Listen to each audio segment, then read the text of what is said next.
kicking on facts, man.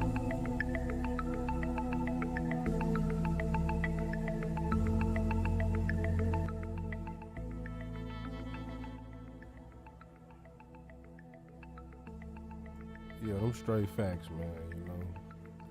People scared to fail, but you can't be scared to fail, man.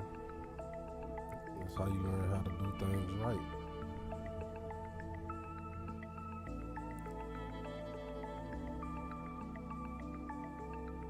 I think that's how you become a master.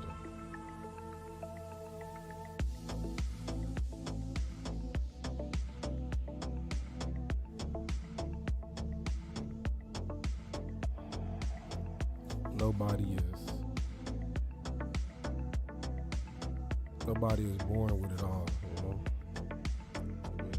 Collective knowledge of knowing what not to do in a situation, rather than the practice and being able to have a better judgment. Yeah, you can decipher like, nah, I shouldn't do that because I remember last time it didn't turn out so well.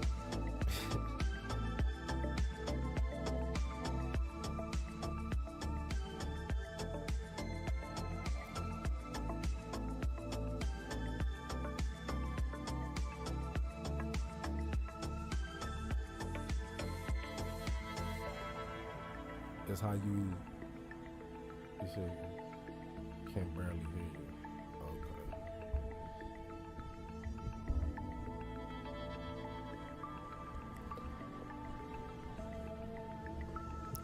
What about now, man? Turn the mic up.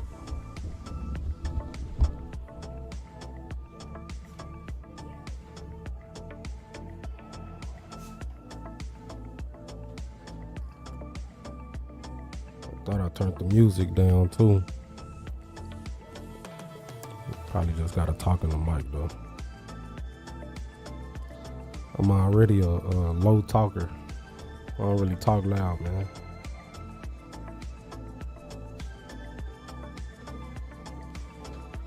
Said much better, alright.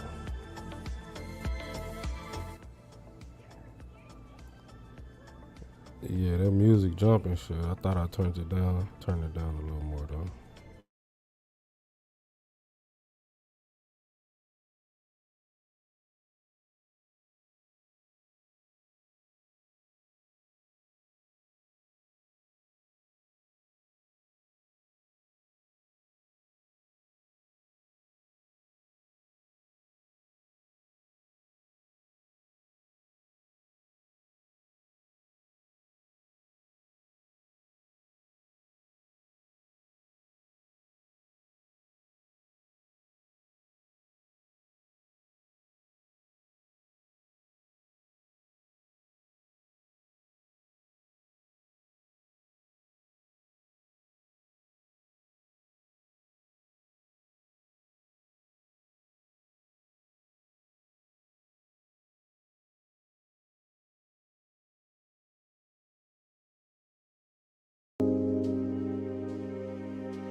Hey,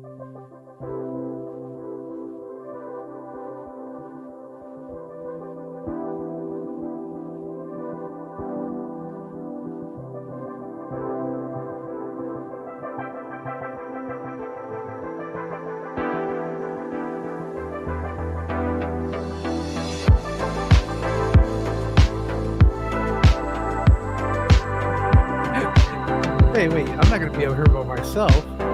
Where's the host? Well, you get invited to a birthday party and the birthday person's not there. Can you hear me? Yeah, I can hear you. Let me turn the music down, man. Just a little bit. He said, I ain't gonna be up here by myself. There you go. That's just right. That's decent. All right. Yeah. How you been, man? Ah, man, I'm good. Who else we got? We got Animal. Shit, I hope it's All Animal, right. bro. Yo, Hey, how's it going? All right, yeah. what's poppin'? Hey, Jay. Not much. What y'all got going, man? Not much. I saw you got new fish. Yeah, How they doing? they doing all right, man. I had a check up on them tomorrow, so yeah, they doing just fine. Oh, okay. What about now? That audio good for you, buddy? Yeah, I got these headphones on. Oh, okay. Yeah, Yeah. my mic ain't working on my phone, so I had to throw these headphones on. You Talking sound about good. you dropped it in the water, man. Yeah, man, I'm surprised it ain't messed up worse as it can be. Well, worse as it is. Yeah. Hey, everyone, just getting out of work, letting the truck warm up. All right. Actually, he All finna come up too. I'm sitting up here drinking me a Modelo. I am surprised Jeff is not up here with you. Right, man. What Jeff at? No, he's probably lurking around the kitchen. Right, I'll tell it. What you got going on in your fish room, Missy? Just a mess. I was actually doing water changes, and I just got done because I'm gonna be on a live stream on Friday with a guy from Spain. So you know how it is. You gotta flex a little bit. Oh, okay, Yeah. flex on them. He said from Spain. How you come across him? You know me. I'm always looking at different channels. Yeah. You just And, searched, came across me, and reached out. He was doing a live stream. I think I already had been following him. His name's C.A.R.I. Fish. He pops in on our live streams periodically, you know, just kind of lurking in there. Usually with the names, you never know. You know, you don't know much about the person until you get to interact with them. Yeah, And Right, I started following him, and then I turned out that he was doing streams in Spanish, and I said, "Oh, okay, I can get with this." Oh shit. Yeah, you know that's And, your thing. You know, yeah. And you know, I started interacting. They only had like 2 people watching the live stream, so you know, I was answering questions and stuff. And after that live stream, I didn't realize I was following him on Instagram, so he sent me a message, and we're just going back and forth.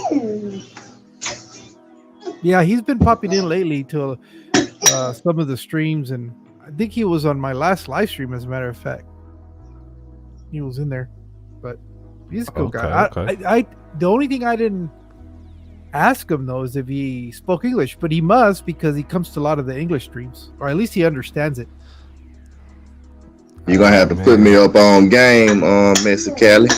Sure. You're gonna have to teach me a little bit. No, you got it, man. It's not that hard. I'll teach you the important stuff.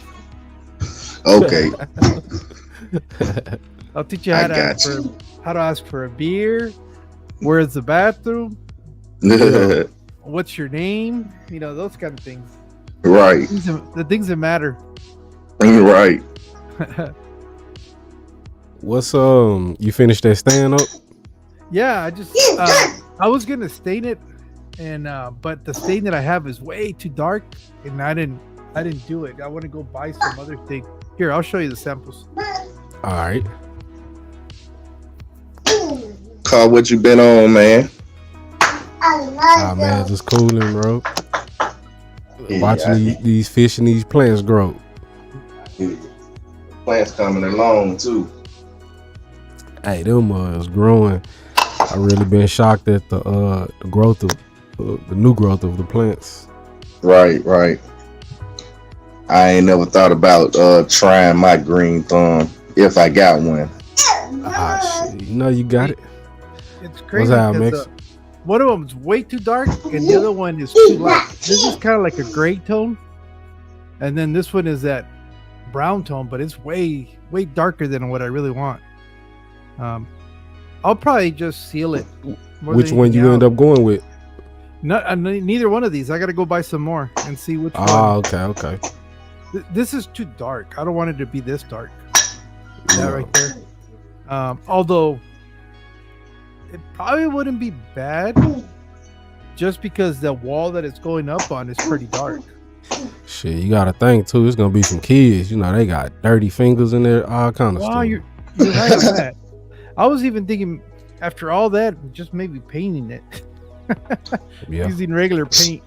So is it going in your fish room or in your house? No. This is what happened. What happened was no, I on one of our local Facebook groups for for fish keepers and stuff like that. It's called the Yuma Fish Gallery. A lady had posted that if anybody, they were looking for somebody to donate either a 60 or 75 gallon aquarium for the children's museum in town. And it just so happens that I had a 75 gallon tank that's just kind of sitting up in here, and I was gonna do stuff with it, but when she said it was for the children's museum, I said, well, I have one. But they also wanted somebody, they were hoping to find somebody that could do the entire setup. Well, I have a lot of the stuff that I would need to do it. So I told her that, I could do it for her. I could help her out with that. I could do the tank, I could do the stand, and I even offered to do the maintenance on the aquarium. Okay. I have some fish. I don't have anything real fancy or real exotic. I only have a PetSmart, so I have access there is to a PetSmart. Yeah. And So do they let you order like special stuff? Like, do they let you order? Oh, at the store, no.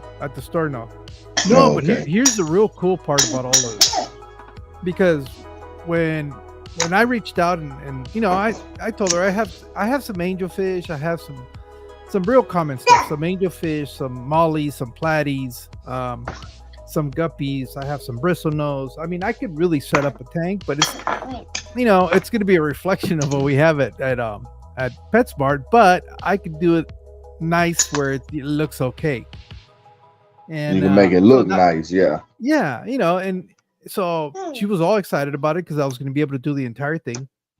And what I did not expect at all was the number of people reaching out and saying, hey, we want to help. We want to do this, we want to do that. And that was what's been really cool. Because out of this, I obviously I didn't do this because I wanted people to reach out and help me build this project. I took on the responsibility because I had what I needed to do it. But they're offering me stuff that's a lot nicer than what I have. So why not? It's for the kids. So good man. KJE Aquatics, he immediately reached out and said, what do you need? And I was like, well, I don't have any food. So boom, he sent me a box with fish food. So I don't have to worry about how I'm going to feed the fish for a while. And then my boy Steve, Word Planet Tanks, he goes, you have to let me provide the plants and any livestock that you want. And he sent me a list. He goes, what do you want? What kind of fish? Well, I'm partial to the the smaller fish, the more community fish. So I told him, dude, I like to get some tetras. And he goes, done. And he sent me a list, and he goes, "This is whatever you want from here. Just pick those." So I was able to pick some emperor tetras, some Von Rios, some what were the other ones that I got? I think I got some Colombians red and blue. Let me see. Wait, what am I struggling? I got the list right here. You know, why am I trying to use my Just memory? read the list. Yeah, I know. I'm not 20 anymore. My shit is. So you're trying to remember all of it. Used to be. No, but it was pretty cool because there was a lot of fish in there that I don't have access to. He wanted to throw in like 100 neons. I was like, dude, it's only a 75 gallon. That would have looked nice though. Yeah, right. Yeah, at least get by with 30 of them. You say? He said he was gonna. I told him, dude, just you figure it out, because I kept giving. This is what I originally told him. I said I want 15 Von Rios, 15 lemon tetras. I have the angelfish. I wanted to do 25 panda cories, Cory pandas. And he hits me back with, "No, dude, you got to do 100 neons." Dude, it's a 75 gallon. I'm gonna put plants and hardscape in there. Where the freak are the fish gonna swim? But eventually we went back and forth, and let me see, what was the final list? Okay, wish list. Oh, okay. I think what ended up being the final outcome, he convinced me on the neon tetras. I don't know how many. I said, you figure it out, whatever, dude. Just because again, this is all expenses that people are having to do, and that's what this was never about. But they wanted to help, so he said, "I'm going to send you some neon tetras, some emperor tetras, serpe tetras, Colombian tetras, and scissor tails, and the Von Rios." So those are all be, and then I'm going to have the obviously the angelfish that I'm growing now. So that's what's gonna be cool. That's what's gonna be the livestock in there. I guess I'm supposed to receive the plants on Friday. So I'll have that, and then the fish will be coming either next week or something like that. And so I'll have those. I told him, let me have those as quickly as possible, because I want to quarantine them, not so much for disease, because there's always a little bit of die-offs, and I don't want them dying in the aquarium with the kids watching them. I'd rather have whatever's gonna die off here, and then just take what's healthy. And because that'll be, I'm not gonna be able to have access to that aquarium on a daily basis. So if that happens, then the fish are going to be in there, and that could cause a problem if they die in that aquarium. So I want to make sure that I get them for a few days, because the transport's always really rough on fish. So work that out. And then I hadn't even thought about, well, I did think about it, what I was going to use for filtration. And I was going to go with what I always use. I was going to do my own homemade under gravel filter with the deep substrate. That's what I wanted to do, because that's what I know. Jeff, your man to talk to about that, huh? Yeah, but I had a friend of mine that owns a fish store up there in Tempe, close to Phoenix, and he goes, "Dude, let me help you." And I was like, "Well, I already have food, I already have fish." I said, and he's an awesome aquascaper. I said, "Well, you want to help me scape the aquarium?" He goes, "Done." So he's gonna help me put it together. Now, with him helping me though, that kind of changes things up a little bit. So he goes, "Do you have a canister filter?" I said, "No." I said, "But I think I can get one." And I remember Drew Fishy Biz has been farting around with a Oase. He's been toying around with that one canister filter. Hold on, let me get mine. That he's been pretending that he doesn't know how to use.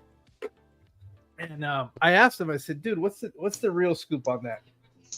And he goes, he really didn't have, I guess, an aquarium really to put it in.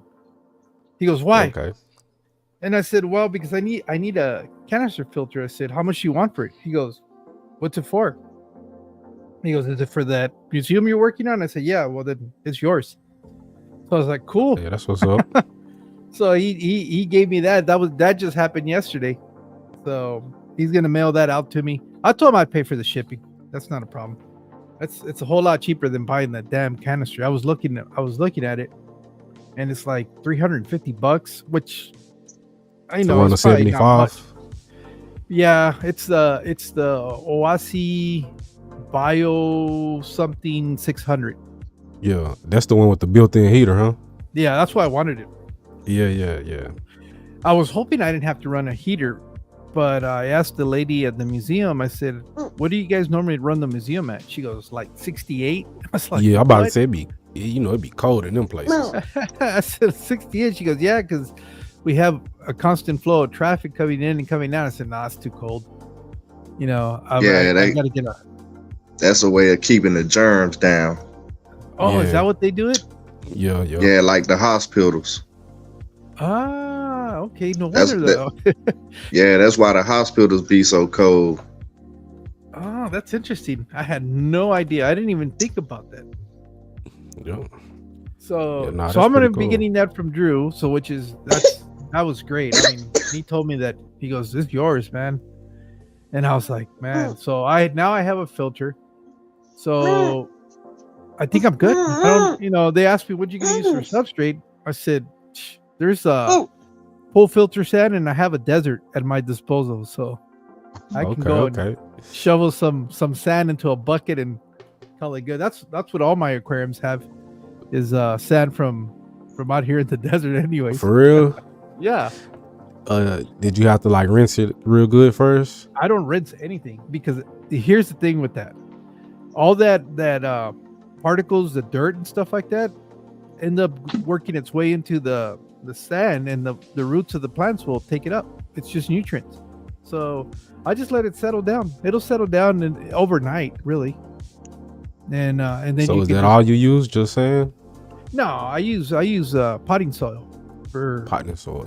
Okay. Yeah, but I started out doing the father fish method, where you put in that whole inch and then cap it off, and it worked great. It still works. I mean, that aquarium in itself has been up and running.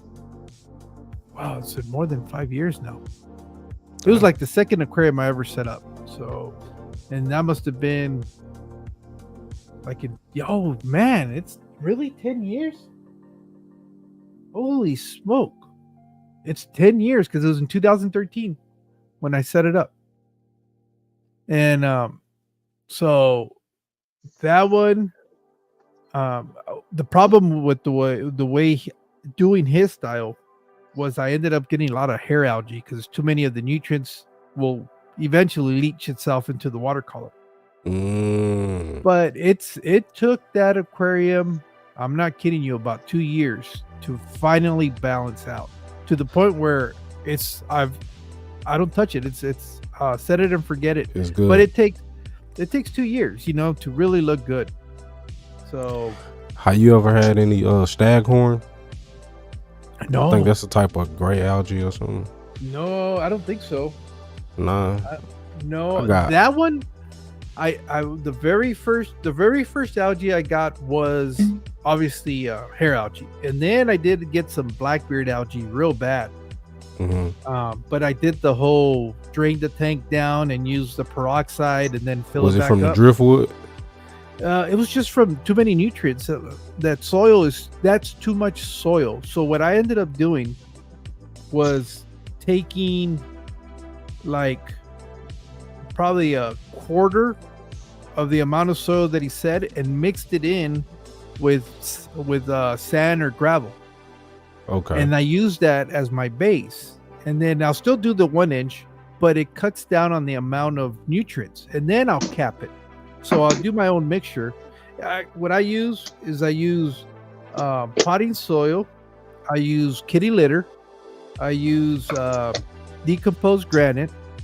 And I, when you get the lava rock, that stuff that's at the bottom, that powder, I throw that in there because it's just minerals, So it's got a little bit, it's got a little bit of iron, and I mix all that together, and that's my my nutrient substrate, and I'll Yeah. do the bottom of the aquarium with that, and then I'll cap it, and it works fine.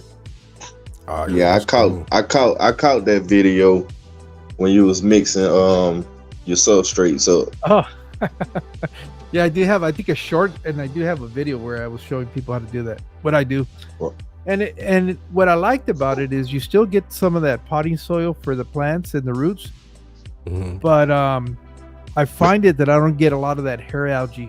You still have some, but nowhere near as much as the original father fish method. It's not anything that eat the hair algae. And I don't have anything. I mean, I could go if I could find some Amano shrimp, but they don't sell those here. I'd have to go to San Diego or Phoenix or order them online. Those Florida flagfish real good at eating hair algae, any algae for real. Yeah, but Yeah, those didn't pop on my flagfish. radar until like last year, I think, was when I really started hearing about them. By that point, I've already figured this out, so I don't have that problem anymore when I set up an aquarium. Nowhere nearly as bad as the very first one, but it's like with everything, man. The more time you do things, the more you start figuring them out, and you start adjusting. You know, you make little adjustments here and there, and until you get it right. Yeah. So that might be the problem. Why I'm growing that the black beard algae and the staghorn, because I have too much nutrients. Yeah, but don't worry about it. Just make a little bit more regular water changes. Eventually, it's going to leach all itself out, and then you'll be right. But what size is the aquarium? That's one of those Fluval Flex, so it's probably like a 15. 15 gallons. Yeah, Okay, yeah. so that's easy enough to do like a 20% water change almost every day, and you'll be good. Yeah, man, I'm gonna definitely try that. But I really don't even mind it, you know. The fish be munching on it. Yeah, You know? but that's the whole thing about this hobby is people have forgotten that all you need is patience. Yeah, Just give anything you do time, and it'll work itself out. it'll equal itself out. And like the snail, you know, he eat the algae on the glass, so every now and then I might wipe it down, but for the most part, that's his food, you know. He Yeah. love eating that. Shit, So I leave my algae on the back glass and the sides. See, Yeah. you do I just exactly clean what the I front do. glass. Yep, that's exactly what I do. Yeah, Well, I found don't that bother especially with when it. you get it on the sides, mhm. the fish don't get startled as much. They're a little bit more relaxed because they can't see what's going on around them. When the whole thing is okay. just clear, you know, they'll freak. Be more they're- prone to hide. Yeah. Yeah. No, I get that. But shoot, I think everything been going good though, man, so far. Like at first I thought the plants was dying, but I guess they was just getting used to this tank because I took them from the makeshift pond I got outside and brought them in. Oh, okay. And shoot, What? you know, they kind of died back a little bit, but then they bounced back, you know. What? You know what happened is that they were used to getting all that high light from being Mhm. outside, and Yeah. all of a sudden you bring them in and the light's not as intense, so they'll melt back a little bit, you know, and then they'll come back. Yeah. So they bounced back nice though, bro. Like, you know, I'm loving what I'm seeing, you know. So pretty good. Just waiting on the Java fern back to bounce back.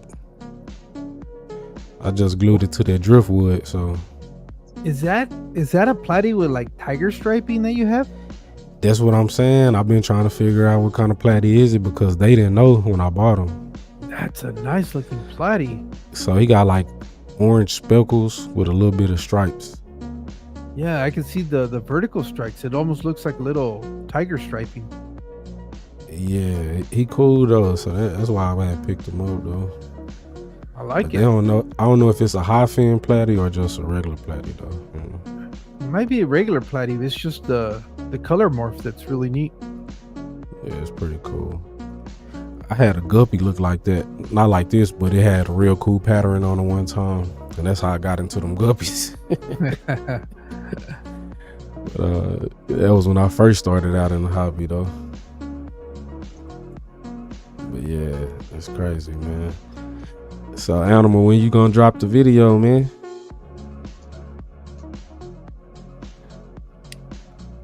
He might be muted. Yo, yeah, he probably doing something. Yo, man. So that's good though, man. Did you ever figure out how you gonna put the handle on the?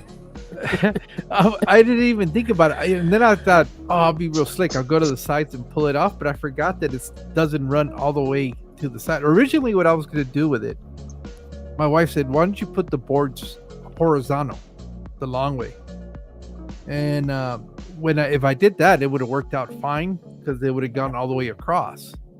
But when I asked and people were like, vertical will look better. Which I do like actually, and my wife saw it and she goes, "Oh, that looks even nicer." So I was like, "Cool." So it was the right choice. But once I did that, I had to put some permanent ones, and then the opening is in the middle. So it's like, oops. But actually, Funk gave me a really good idea, but I just needed to find something to do it nice. He says, "Why don't you get like a piece of wood and do a sign, like what you do with the router?" He goes, and attach it to the front of that, and at the very bottom do a slit so that it's like a handle, but people won't know it's a handle. They'll think it's a sign. So I like the idea. I just need to figure out something that doesn't look tacky, because I don't want to look tacky. Yeah. Shoot, maybe you could put that like the acronyms of the museum or something. Yeah, that, or maybe almost like a picture frame, I guess, with the people that helped me build it, that donated to it. Yeah, that'd be dope. And but it's got. I want to make sure it looks really nice. Maybe something with just the logos or something in there. That would be real cool. And if I do that, then that could be the way to get access to it. If worst case scenario, I'll just put some handles, and that'll work. But I tried the magnets that I had that I was showing there, but they're too small. I need bigger ones. I need at least some that are like quarter size. Yeah. Well, they wasn't strong enough. Hey, what's that, man? Okay, my bad, y'all. I had to hop off for a second. Yeah, no problem. Yeah, the ones that those are too small, and I don't. That wood is not perfectly flat either, because they're the boards for the fencing, so they have a little bit of curvature to them, ever so slightly. And I mounted them flush, and it's not enough. They're strong, but they're too small. I need to find. Small. Yeah, I need to do something a little bit bigger. Yeah. You'll find that mug, man. Animal, I was saying, when you gonna drop the video? Man, probably tomorrow or Wednesday. Well, yeah, the day Tuesday, so yeah, tomorrow. Nah, yesterday was Tuesday on my end. Hold up. Damn. Yeah. Yeah, I'm gonna drop it though. I had caught some from Mike D at Sickly Hut. Okay. I'm about to check him out. Where you at? Who, Mike D? Mike D. Yeah, Mike D. Sickly Hut. In Georgia somewhere. Oh, okay. Yeah. Definitely have to check him out. I think he said he right outside of Atlanta. When they got some Kenya cichlids. Some Kenya cichlids? Yeah. I think he just got Central and South Americans. Okay. Ain't Kenya's African? Yeah, it's Mbunas. Yeah. Mabuna. Is that what I think that's what Funk calls them, Mabunas? Funk got all kind of names. Yeah. Yeah, man. I seen that eye fish that Fish Fan was talking about. Yeah. I see they had some. Anybody ever order from them? Not me. Not y'all? From I'm where? not- From the Our Fish. I never heard of them. It was a store that Fish Fam Link was promoting. The people was on there too that day. They was on a live. Right. Yeah, it was. I guess it's a new store they just started. I'm guessing, or it's been started, but they trying to get it back rolling or something.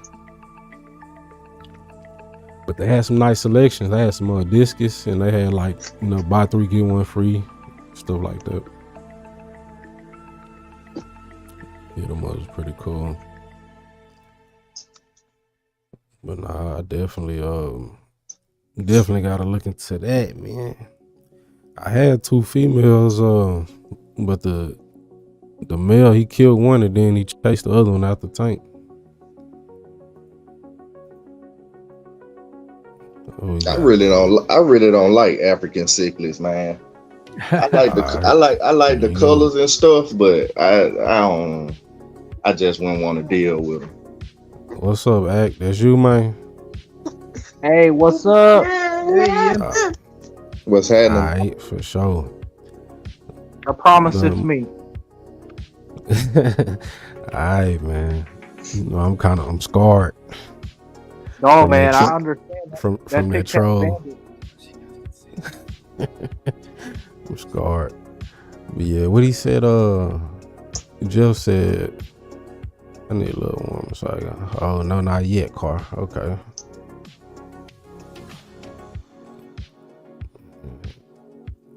What he said happening in aquariums, how so? He said denitrification. Oh, the denitrification. Yeah. Yeah, that's what Dr. Novak talks about using, and it's a way you set up your aquarium. That you use kitty litter, laterite, and an undergravel filter. Yup. So what the kitty litter do? It supposedly has an ionic reaction with the laterite because one of them is positively charged and the other one's negatively charged, and it helps pull the ions from the nitrate, and so that's why it does that denitrification. Jeff said, buy some, get some free, concerns me with fish. I prefer a price. They trying to reel you in, man. They just trying to give you a good deal, Jeff. Man.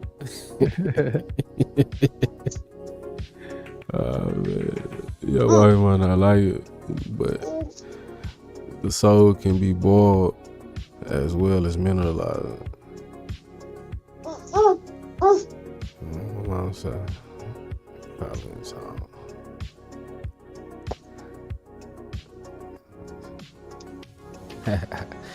For sure. You know it's all the soil. He said the soul. I was wondering what you were talking about, G. Mark said, "Money, you are much loved, and I will do anything in my power to help you, and wish I could hug you." Yeah, show they love, man. Everybody showing love. But I like to see positivity, man. Yeah, man. You keep any fish outside Mexicali? I did the very first year I moved here. I had some Aphenia's mental killifish, or now they changed the name on them, but they were from the Middle East, and I was able to keep them outside because where they're from, they live in extreme temperature. It gets really, really, really hot and really, really cold, and they did fine. As a matter of fact, it got to the point where I didn't know what to do with them, so I gave almost all of them. I sent them to different people to have stock, and I'm glad I did, because the last group that I had, they just aged out. And they quit having fry, and then they just kind of passed on from old age. Oh, okay. Because killies don't last that long. What about the golden wonders? Yeah, you get about 2 or 3 years out of them. Yeah, I Unless can you get have it. to try.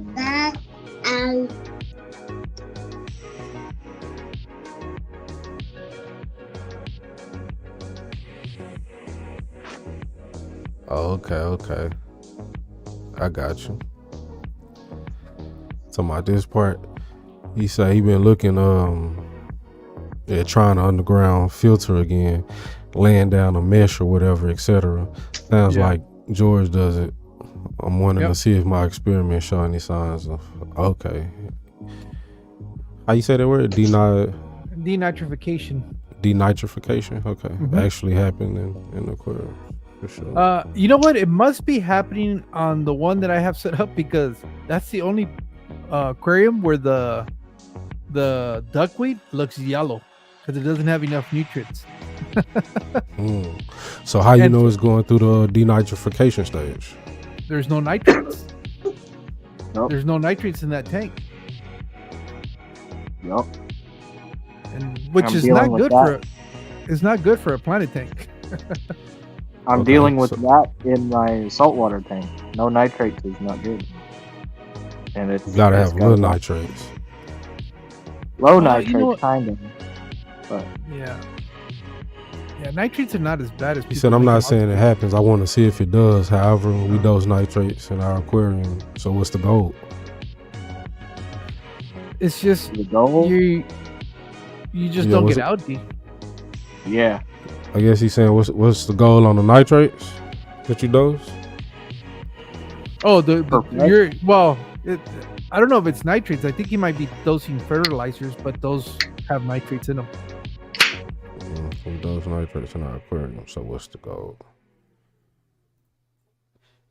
He say, first class, I avoid boiling the peat moss. I like the microorganisms and occasionally tubifex worms. Yep. Okay. Yep. Man, I brought Jeff said he want all the smoke. a whole muck of shit from the pond or river that was local to our area. That all that nasty stuff into a freshwater tank, and it had all these bugs and critters that came out of it. And man, the fish had a heyday. It's just a lot of stuff off of them. When he said, I have some 6-bar Achilles. They live 6 years, but they're a bit different. They are my favorite fish, even over the archers. Okay. Tubifex and peat moss. Whoa, I didn't know. You can get a lot of stuff in the peat moss. It's not really clean. Guess that's why he was talking about boiling it. Shit, he trying to kill it stuff. George, is it just fine if you can make a low level of ammonia at the root level instead? Yeah, well, that's what I'm finding out. That I jokingly and not jokingly say that I use my fish food as an experiment. It's like a lab because I have father fish, deep substrate, aquarium setup because I wanted to see how that worked out. I have a straight by the book plenum aquarium like Dr. Novak. And that's the one where I don't have any nitrates, which I'm not really liking it too much because all my plants look yellowish. And then I have a hybrid, which is that one back there, of quote unquote plenum with deep substrate. So I basically took father's fish, some of the ideas that I liked about father fish, and some of the ideas that I like about the underground filter, and set up that 150, and it's working fine. Yeah, you made it your own. Yeah, so I think that's really what this about, experiment, bro. Yeah, and then I have one where people would say, "Oh, you can't grow anything in inert substrate." So I have one that's just a mixture of that gravel that they sell at Walmart, that natural looking gravel, and pool filter sand, and mix it all up.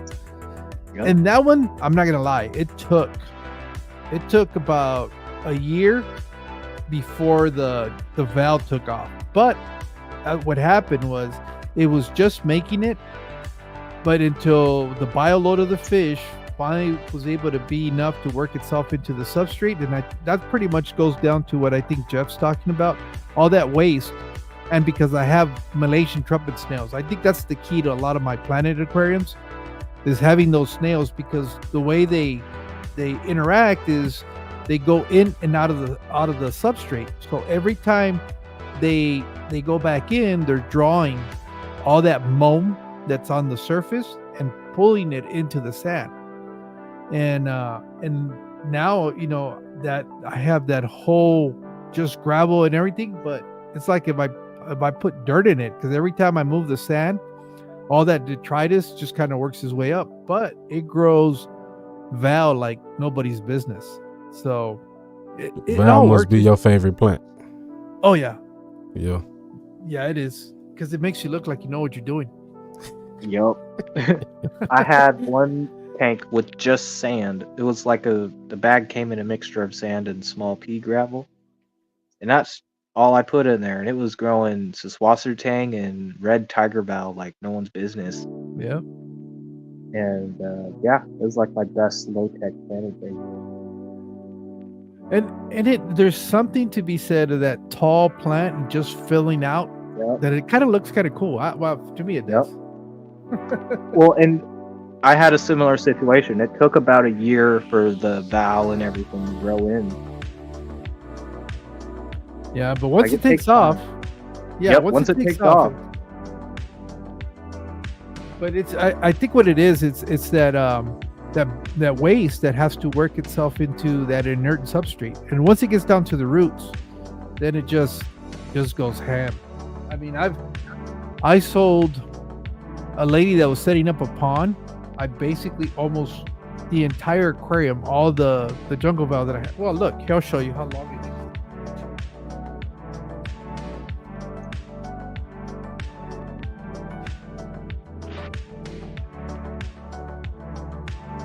Actually, this is not that long. Oh wow, And this is out of a 20 gallon. This is out of a 20 long.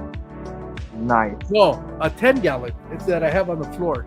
It's all wrapped up over the top. Yep. And what is that? This is the scenario, the jungle valve. Well, no, it's not Okay. jungle because it's not that wide. I think this is Look like corkscrew. well, it looks like corkscrew because it got to the top and then it just started wrapping around because it was in a 10 gallon. Look at how long this is in a 10 gallon. Right. Yeah, that's not corkscrew. Corkscrew stays a little bit shorter. Do you let it float or you plant it? No, I plant it. You I plant it? plant it. You gotta plant val. It doesn't like being floated. Oh, okay. I mean, you can Although- float it. Yeah, I was gonna say because I know Lucas Brett's claims to grow it floating. And I've grown it floating too, but it doesn't like have the same effect floating as it does in the substrate. It looks a lot better. You see what Jeff said, money and overpopulation is definitely the end of many microenvironments. And I had that red tiger val floating, and that stuff got deep red. So it definitely likes that light, but the leaves stayed super small. It's narrow, right? Yeah, it's a narrow val in general, but it's not picking it up on the camera as much. But this one gets red, so it must be the same stuff. yeah. So there's Hey, what's up, man? there's one that's got like these spots and it's got the red in it, but there's some other val that in highlight they can get a little red too. Well, I had when you were saying if I ever kept fish He outside. can't even hear you. Wait, who, me? First class. Oh, Anthony. Yeah. Hey, I'm here. There he is. All right. Cool. What Cool. Just be Yeah. have to verify people who they say they are, man. Tell you. You doing like vibes too? If I don't recognize you, you don't come up. Shit, bro, I'm scarred, bro. Oh, you got had to with that? Yes. I was in the middle of a stream, bro, talking, and then somebody, was in backstage. I brought them up. Man, they showed a picture of a video of some dude swinging his meat. Dang. Kit Kat Bandit strikes again. I was devastated, bro. Why? Because you can't swing it Scarred like the for guy in life? the picture? Nah. I know I would be. You funny, bro. Nah, and then they started taking everybody logos and acting like they was them and Yeah, started they're- trying to come they're- up. Yeah, I think that's the same person that was doing it last time. They would like create a mimic channel of some of the people in Mhm. chat. They and was try to getting go up everybody logo. Hey, don't Yeah. judge me. I thought this was Judge Freed's zone. Oh yeah, we ain't judging you at all, buddy. We ain't trying Nah. to get judged. I was making a joke saying it was me doing that. Hey, Anthony, how's the abuse doing? Oh man. The one you You were stopped- showing us. on that I last- think I showed the immersed stuff. Yeah. Oh, that You stuff's got some doing great. Wow, that was a while ago. You remember that? Oh yeah. Yeah, that stuff's going gangbusters. Nice. I definitely want to try that same method. Get some more tubs going with some other plants for the immersed style.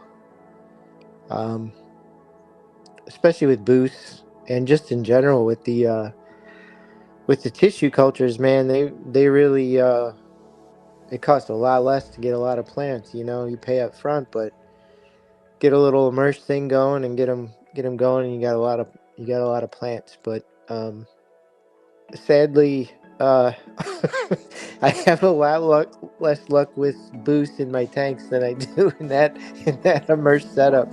I think Steve was saying that plant's not really aquatic. It's more of a riparian plant. Which well, one? Abuse. Buse? Yeah, I mean For something you. like a really high percentage of our plants. Like I think a lot of crypts are that way too, but a lot of ones we use aren't really fully aquatic. But yeah, as far as I know, like he was saying, I think like I said, crypts is like this. It'll grow in really humid environments on rocks, and it'll rain, and part of them might be submerged, and then it gets a little drier, flooded, not flooded, all that. So yeah, but yeah, I've had that stuff immersed forever, and I'm almost afraid to put it in a tank because I've not had luck with the boost in general. I need to kind of see what I'm doing wrong with boost. If anyone has any tips not to kill it, because I bought some nice pieces for a while there and just stopped buying it because it didn't do well for me. So I'm keeping a ton of different boost strains. I've even got Skeleton King in no Yeah, I had CO2. I killed some of that.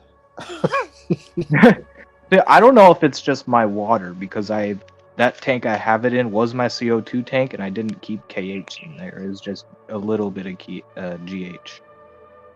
Okay. Maybe it doesn't like my hard water. I don't think it likes hard water, but it loves my soft water. But I've had CO2 off for like a year and a half, almost 2 years now. Yeah, it shouldn't need CO2. In fact, a lot of people say it doesn't really grow much faster with CO2. It does. It colors It's up boost. better, from what I understand. Yeah, I still get some pretty nice colors and like the color shift. You know how a lot of businesses kind of have that color shift? Oh yeah. Yeah, I still get that with no CO2. It's just I'm not growing it as fast. But I grow it at the substrate, and some of these plants I've had for over 4 years now, and they're just big little clumps. You're putting in the sub. You're rooting it. Kinda. I glue them onto a rock, and then they root into the substrate themselves. Right, like a small piece of lava rock or whatever. Yeah. And I've Yeah. made like little boost gardens, and I've lost track of all the names. I've got Catherine, Brownie, something. So is Boost similar to Anubius? And I would say yeah. it's a little different in shape. It's smaller, It's a little bit more delicate, but I'd say it's about the same kind of care. It grows slower. I've had Anubias nana petite grow faster than my boosters. It's interesting you bring that up about if it's like Anubias because apparently technically what we call an epiphyte versus a rheophyte is actually a little wrong. I think there's an article on just a short thing on Boost Plant about it, and I've seen it pop up a couple times, and I think one is more whether it grows on an inorganic item or whether it grows, up a tree like a moss or something. Yeah. The technical distinction's not coming to my head right now, but if you look that up, there's a short little thing on Boost Plant. One of the guys that I get a lot of my boost from. You guys know Cochin Aquaculture by chance? Yes.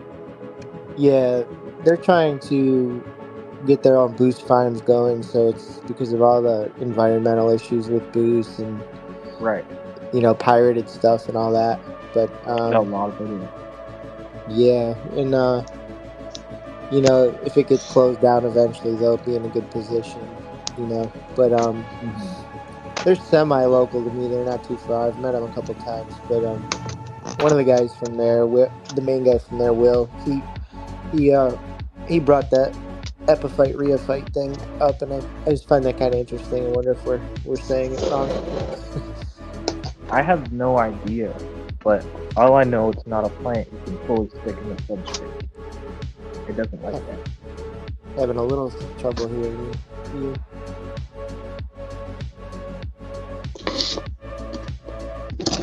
Hello? Yeah. I think the music's a little bit too high, huh? Is it? Let me Yeah, a see. little Yeah, bit. the music is a little loud. Dang, why y'all ain't saying nothing, man? No, it seemed like it went up by itself for some reason. Yeah, Yeah, Like, when yeah, up that by got itself. worse. So that must got the jam.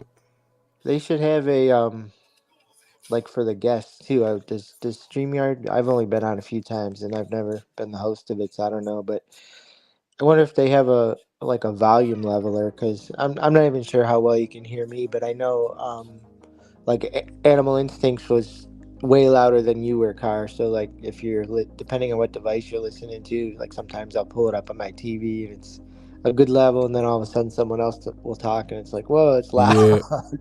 Yeah, I think last time when he was in here, he was super low, so I had cut his mic volume up. But Oh, now so I you had, do have control of that on your end? yeah. So The host now has control of other people's audios. I had cut that mud down. Okay, sorry for my basic question because I not use it that much. Ah, nah, man. You kicking knowledge. Try. Yeah, you kicking The knowledge. StreamYard stuff is pretty easy once you get to know it. It's like the easiest platform. Yeah, I was gonna ask you guys people's opinion on that. If I ever do more, should I just stick with StreamYard like most people seem to do, just because of compatibility and easy use and all that? Now, I'm gonna say, how tech savvy are you? Pretty tech savvy, I'd say. Oh, then go with OBS, huh, Car? Definitely. Yeah, you get to do more stuff. You have control over a lot more stuff. I don't do it because I'm not. You get way more control, bro. Yeah.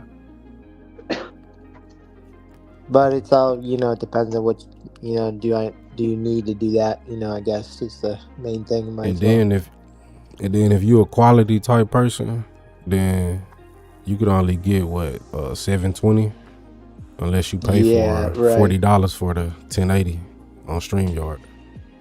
Okay. Yep. Yeah, I was.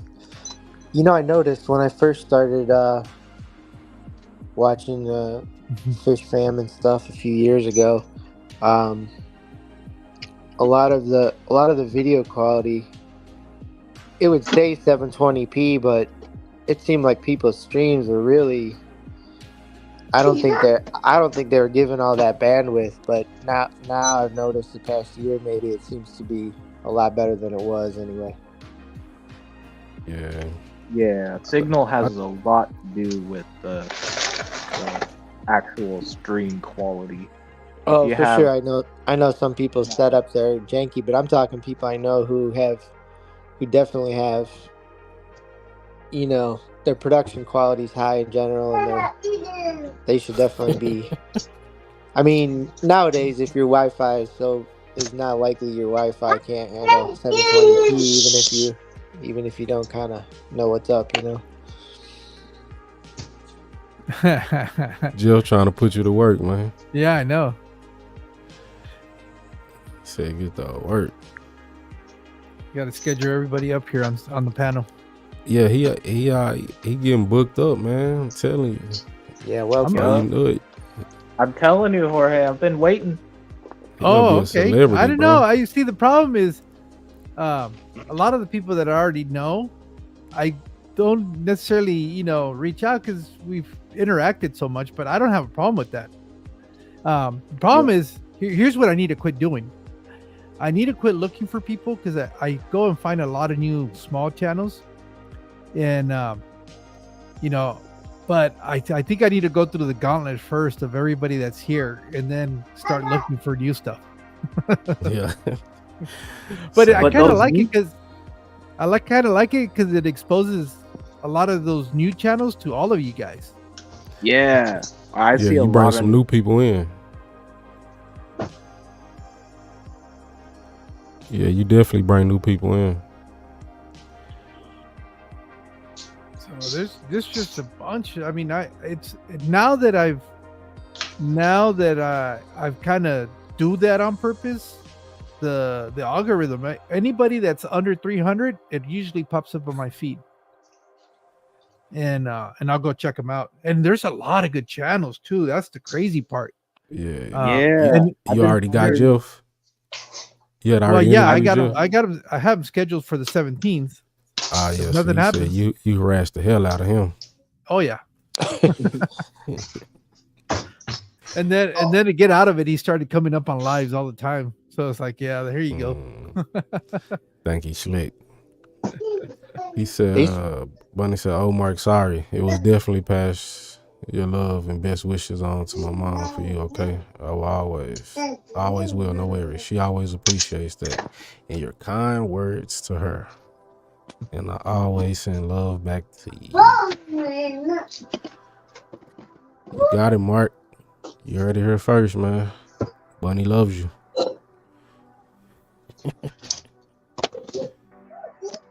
So, man, I'm telling you, Doc. That's what's good about this hobby, though. Like, it be a lot of different fish being kept. So, you can learn something from somebody, bro. Well, yeah, or sometimes you're just not set up to keep certain species, but you get to watch somebody else keep them. And, you get your fix that way. You get the best of it because you get to enjoy their beauty without any of the work. Yep. Like them big fish, I would love to keep some of them big fish, but it's like, I know that's the reason why they have to do so many water changes and stuff, because it creates a lot of waste. It's crazy though, bro. I like them. Yeah, I agree with George. Once you get into 30 tanks, how many tanks you got, Mixie? Like 33 or 34. Like 30, yeah. Do you have a day where you just do water changes and stuff? Or I did water changes this time around because it's been a while. It depends. Like the bigger fish, bigger aquariums where they have I call them bigger, but they're only like 3-inch fish. Yeah, I do a little bit more consistent water changes on that. But the smaller fish, because they're in such large water volume, their bioload is not that big. The plecos are probably the only ones that I do hit like once a week because they're just filthy. Yep. They just produce so much waste. what's one of the largest fish you keep? Right now, I guess it's the Sevrum. Several. Yeah. Even my Severums wife are walked in. cool. She walked into it. He goes, "How much bigger is he gonna get?" I said, "I don't know. I gotta put him in that 300 though." Yeah. Oh, he's how gonna big they he's gonna get? be a chunky boy. I don't know. What do they get? 10 inches? Yeah, about 10 to 12. Yeah, 10. You know. They're dinner plate, but they're thick. They get thick, like 2.5, 3 inches thick, full grown. Oh, yeah. He's in that 75 Car, kind of. car, I gotta roll out, boss. All right. All right, G man. I appreciate you for coming through, dog, for sure. I'll holler at y'all next time, man. Hey, have a Hey, good man. night. Drop that video, man. Oh, I got you. For sure. Oh, that's the one that he teased, the new fish. Mhm. Yeah, the Yeah, box, the picture. yeah. That's what I saw. I saw the little teaser. Right. That's why I So- knew you had got a new fish. Y'all tap in, man. All right. Already, man. Take care, doc. And y'all have a good night, man. Nice Alright, to for meet sure. you, man. All right, Have a y'all good too. one, Animal.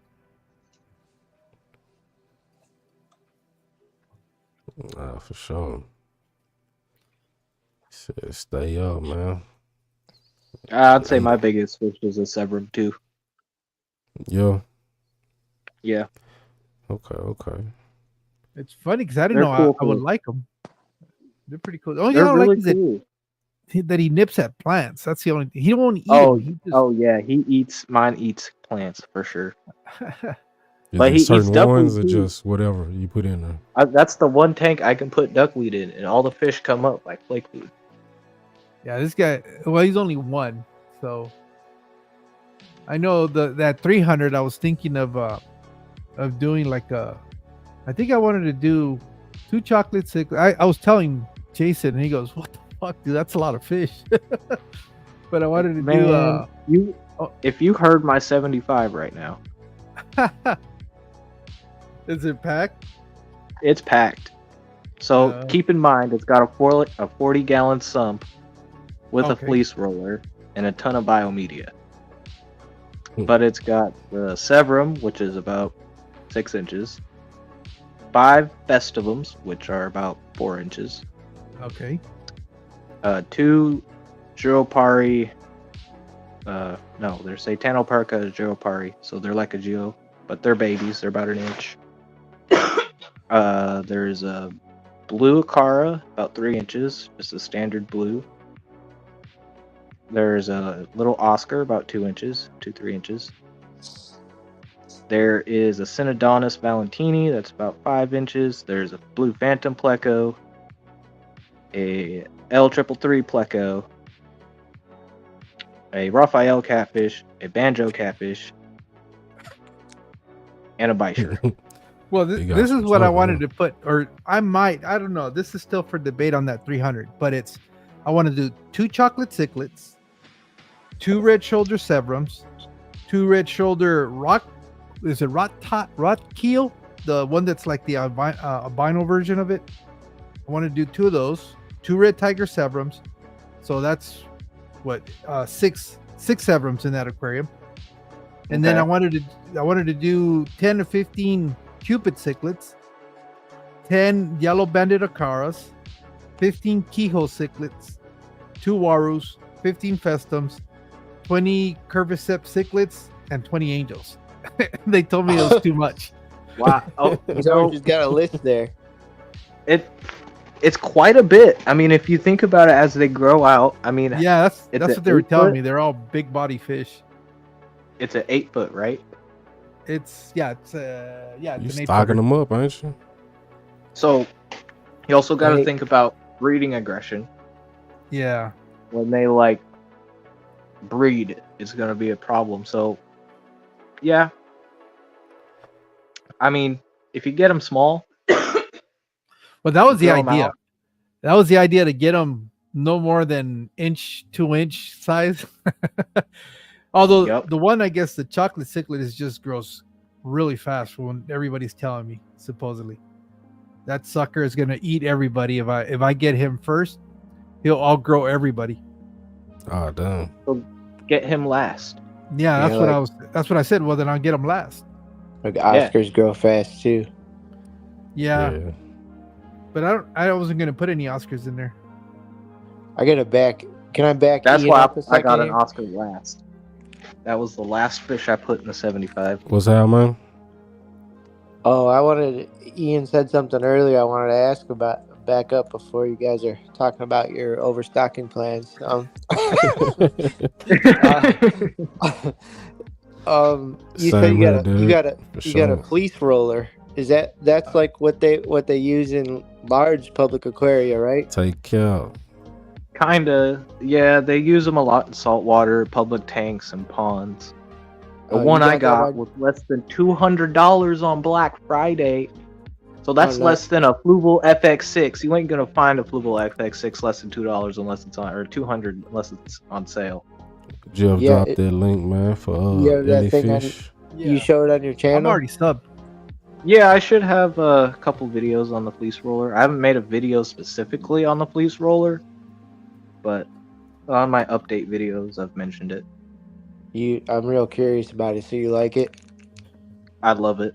I don't have to change socks. I don't have to change floss. It's been like a month since I last changed it, and I still got 3/4 of a roll left. So Yeah, it Yeah. sounds good. Sounds good to it me. That's pretty polishes cool. that water good with them big fish in there. Yeah, I was Man, gonna say. you ever seen what's that dude? He make them tanks. It's called it was on that one channel, Dreams. I'm trying to think what them tanks called. Dreams 1 or Dreams Plus or something like that. But he had made like a manifold in one of the tanks where like you could turn each individual nozzle, and he had one where they built the roller mat and you could put it on any tank that you have. Like he could move it around. Yeah, well, he could, any tank that you have, he could build the custom roller mat onto your tank. Yeah, if you find it, I'd like to see it. Yeah, I'll so find there's a that. guy that makes hand rolled, like there's no motor or anything, so you just hand roll it when the water level gets too high, but it drops into the back all-in-one filters. Nice. Yeah, but the one I Yeah. have is really simple. It just has a 1.5-inch pipe that goes into it, and my drain line is 1.25 inches, so I just put a reducer. He was on y'all know who Parker's Reef is? No, Parker's Reef. I don't. Yeah. Yeah. I haven't gone that rabbit hole yet. George, these guys are gonna make us go down this salt rabbit hole. I'll tell you. Yeah, I know. I don't. Oh, dude. No, I've been I'm fighting that so hard because I know You that's see a it, slippery slope. I mean, what's Those are too complicated. What this is not a beginner friendly setup at all. This is But- like let me drop $20,000 on a fish tank kind of thing. Probably So these learn are some more stuff for like from it, though. restaurants or big display areas. Yeah, you a lot have of some hobbyists that do this too. Like, there's a lot of saltwater hobbyists that don't think twice about spending 20 to 30K on a fish tank. Wow. That's for George's new stocking list. No, I don't think so. I'm not. Anybody that's been following me long enough knows that I'm pretty frugal. Yeah, that's why I'm saying just keep it simple. Like a lot of this stuff you don't really need unless you're trying to chase the newest, greatest thing and get the best, most rarest fish from this one island that got hand collected. See, look at this dry roller mat. Yeah, that's a toilet paper roll right there. That's what it reminds me of. Toilet paper roller. As long as you don't swing it around like the other guy, it's okay. Ah, man, nah, that Well, that's well though. But like once again, this is like Ack was saying, it's like more high end. If somebody gonna want to spend it, because when he first showed it, he built the lid to a to some type of car, a Urus. You see the lid, it was custom built. I guess somebody owned the Urus and they wanted their lid to look like the front end of the car. So they just do all kind of crazy designs, bro. Hey, if you're willing to pay for it, why not? Yeah, it's crazy. Like Yeah, look at this lid. I can show you my setup for the fleece roller.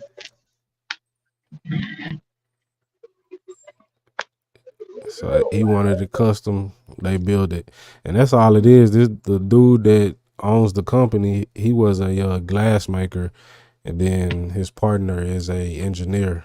So they just kind of put they Knowledge together. put their knowledge together, bro, and came up with building fish tanks and just some high end stuff. But I definitely would look into getting one day.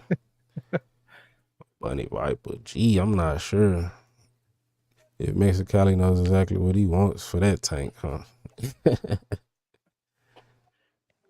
He says, "You ain't sure what you want for that tank, Doc." Yeah, that's well. It's either that, or I go the totally feel you, opposite Adam. end. I go the opposite end. I heavily plan it with a bunch of small tetras and rasboras, or I don't know. I'd have to pick one region of the world, but it'd be nothing but nanos and dwarf cichlids. Yo, I feel like I'd get Nah. a 300-gallon tank and I'd just keep putting more nanofish in it. Yeah, that's exactly what I was. It's either the whole thing was that if I do that stocking that I said on that 300, well, that's obviously going to be like the backdrop to whenever I do anything, because it's gonna be a eye catcher. Oh, for sure. That'd be your show tank. And but a nano one that also works like that too, because everybody's like, what the hell's in there? And the one that I always go to is the one that Corvus had set up. It was, I think, a 180. But his is all aquascape. There's the automatic toilet paper dispenser. Yeah, that's sweet, Ian. Who's tank, George? Koros? Corvus. Joe Corvus. Okay. I'll have to look it up. Oh yeah, he went he be going live, huh? Yeah. I don't think he does videos anymore. Yeah. And I guess he had a little falling out with the aquarium co-op too. Because he did a live stream where he was talking about it, that he no longer works with them, but he can't get into it because he's on an NDA. NDA? Yeah. So it's okay. I'm not shocked. Yes. What fish is that? Oh, that's an Oscar. Yep, that's a wild caught. A lot of these fish are either wild caught or first generation. So the Sakazaki eater is tank raised, and so is he. He's tank raised. That's a green tear? Nope, that is a blue Akara. Oh, okay. Before they selectively bred them to look electric blue. Yeah. There's another Akara that I like that tank. Bro, I was just gonna say that. It's not as big. It's a wild type. What's his name? I think it starts with a B. B-U. What kind of leaf? What kind of plant is that? Monstera, I think. Yeah, this is a Monstera, and that's a philodendron back there. Feed it with tank water, and eventually it'll move into the tank. Dangle the root there. This, Bro, is that a socket by the water tank? Yeah, that's why sophisticated, safe way. Hey, this is how I turn the lights off. You see, I just kind of go. Bruh. In the morning, Ian's like GFCI. What? Bro, you gonna fry all them fish, bro. What is you doing? They good. Well, it's not good. This is not good. No, not good. At least nail it on the wall, bro. It's so short.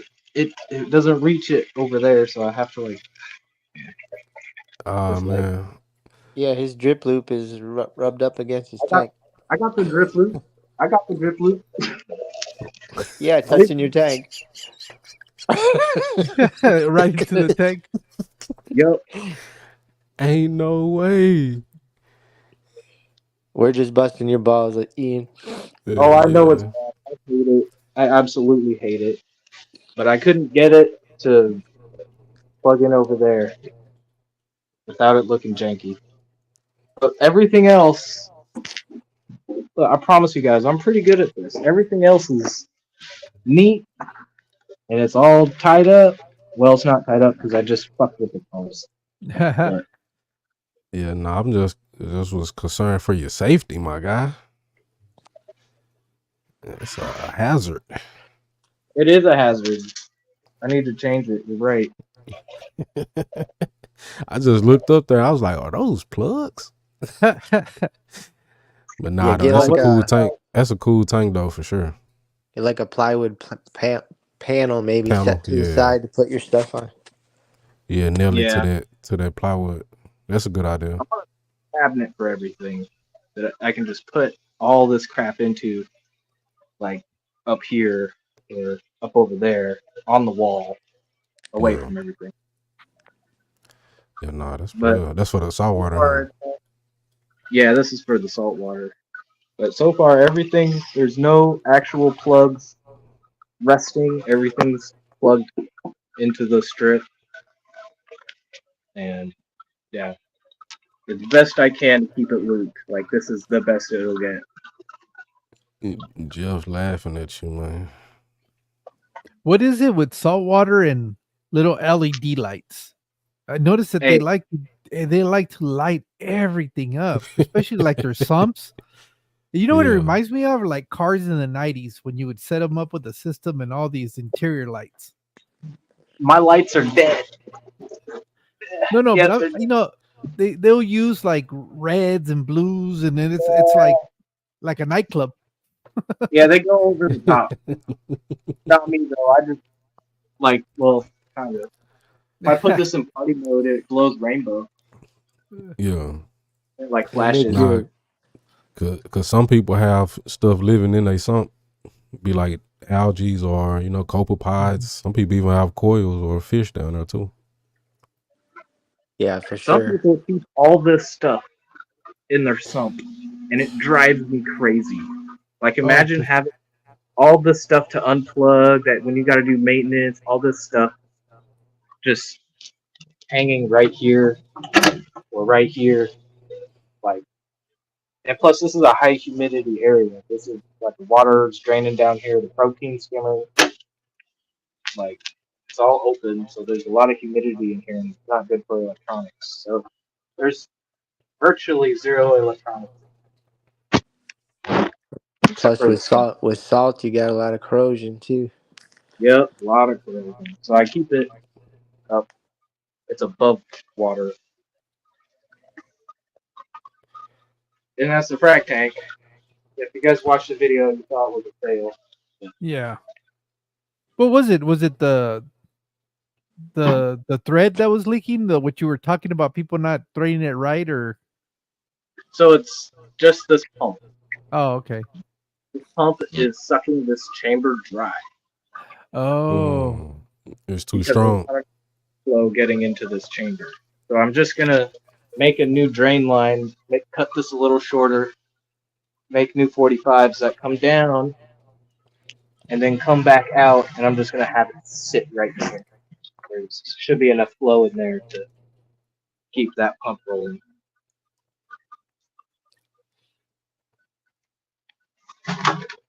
Yeah. so I'm assuming those corals need a high flow or something. Kinda. Yeah, Hmm. about 10 to 20 times turnover. Some people have 40 Mhm. times turnover. Depend on the coil. Yeah. How do you like your little magnifying glass? I've seen Oh, those. it, but it yeah. really helps you get in on corals. Like, you can see this one. Uh, That's ranching Cyphastria, it's getting stung by this guy, and this guy in the daytime because they all expand like 3/4 size and they take up this whole area and they sting the crap out of this one. And that's like my favorite one. Oh yeah, it look nice. I got some questions, but I don't even want to ask at this point because I'd go Go down that ahead, rabbit man. hole. I've been reading about bean animals and ghost overflows and Man, Yeah. I got full siphon on this one, emergency drain. So like you can't really see it, but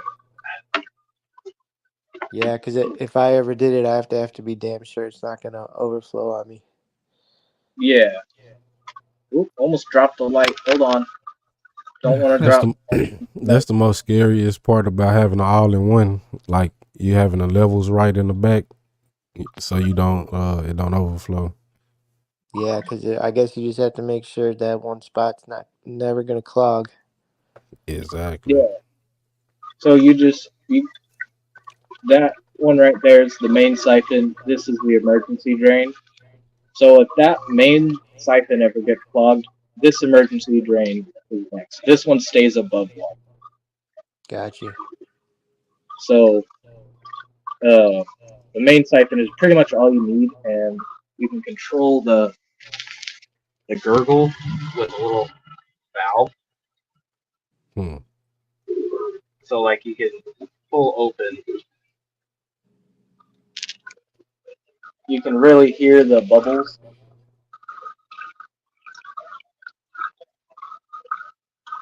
but it takes time. Well, it sound like a running toilet.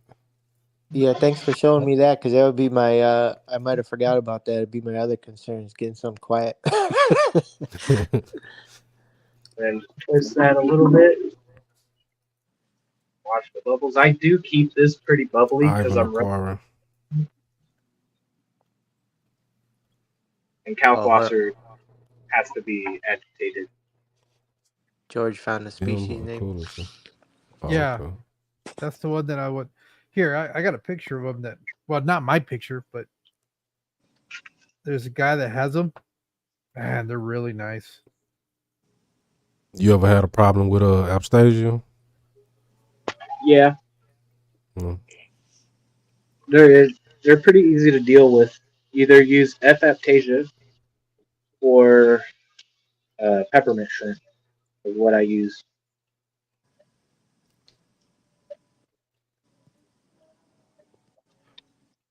What's that? A conch snail? Yeah, this is a tiger conch. I need to block Car, Ian, and Fathom because guys, guys are gonna hurt my wallet. Bro. Oh, come on. A tiger conch isn't going to hurt your wallet. They're I like know. $5. But that carpet Your anemone would though. Yeah, wallet. These guys that are going to hurt your wallet. And maybe Yeah. not. But The thing is to get them as frags. You can get them at least as $10 frags and just grow them out. yeah, for sure. Because the big colonies are the ones that cost a lot. yep, I've grown most of these from friends. This one, the green slimer, was pretty good chunk, but it was $20. And this one was free. It was So a pretty good. those are, excuse my ignorance, those are stony corals. Yes. Wow. So how long it take to grow something like that from a frag? I got them in the summertime last year, around June. Okay, I imagined longer for something like that for stony. Nah, No, they grow. if the water good and the lighting good, they growing, bro. This one, the purple one in the back, has just started growing, like new tips. Can't really see shit. Lights aren't on. Show us that lid. Is that DIY? Because I'm, it's a pain in the ass with I love the way the rimless looks and stuff, but I'm always looking for a lid system. I know they have some. All the pre-made stuff I read seemed like there was drawbacks and they're kind of expensive. So this is the Red Sea top lid. It's the 24-inch by 24-inch one, and Okay. it fits the tank perfectly. But since I've done the plumbing, it doesn't fit. But I'll show you out the plumbing. Yeah, I saw one that was kind of modular. It was supposed to solve those issues, but I don't know. I don't know how good it was. You pretty much just cut to fit them. The Red Sea ones. Hold on. You cut to fit, but how do you got the frame on there. Yeah, you cut the frame, so it comes in pieces, and you build it. Okay. Got you. So you can build it any way you want. They give you extra frame leeway, extra inches of frame. Yeah, they give you a few extra inches of Hell frame. no, I'm trying to charge the phone up. You'd get the 3 foot. Huh? If you're doing like a 3.5, you'd get the 4. No, it's about to die, but I'm trying to get this shit myself.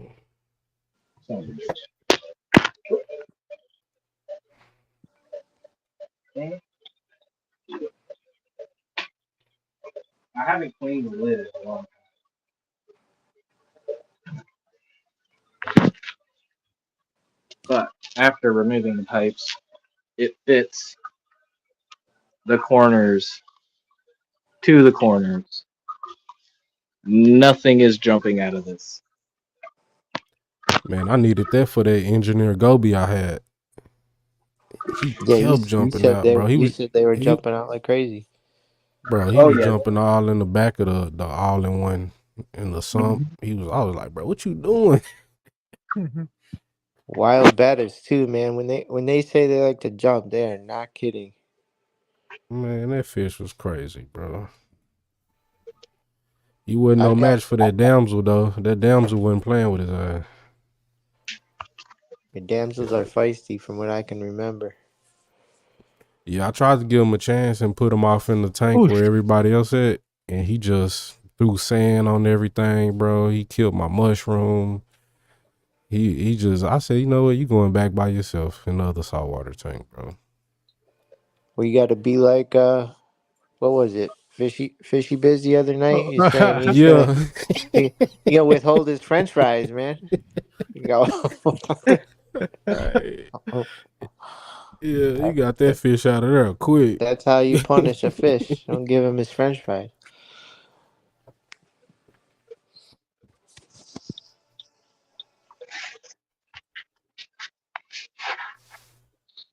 Can't really see the urchin, but that's a sea urchin.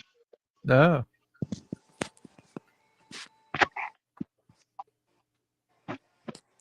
The blue tuxedo. Aquaculture. And my turbo snail. I love the inverts. Inverts are super cool and they're pretty cheap too. I like the saltwater shrimp. They're really cool. Oh yeah. There you go. That guy. Oh, that's my favorite. And then there's like 3 or 4 different variations of that, right? That the stripings are different. Yeah, there's some variations to them, and there's like all red ones with white dots. There's little blue ones. There's like yeah, there's a bunch of different shrimps. Like so many that the freshwater hobby doesn't even like touch. Mm. Hey now. Yeah, I mean you got your neoparadinas and you got your caradinas, but like I don't know. These are pretty cool. No, I hear you. I want to try the some of the Sulawesi. Those are Yes. nice. Louise. Yeah. You haven't seen those, C.A.R.I? I think those guys like hard water and high temperatures. Yes, sir. But Dan's fish tempts me because he's doing them with his tap, and his tap is pretty similar to mine, and probably a lot of our tap. Oh, okay. So it's not too hard to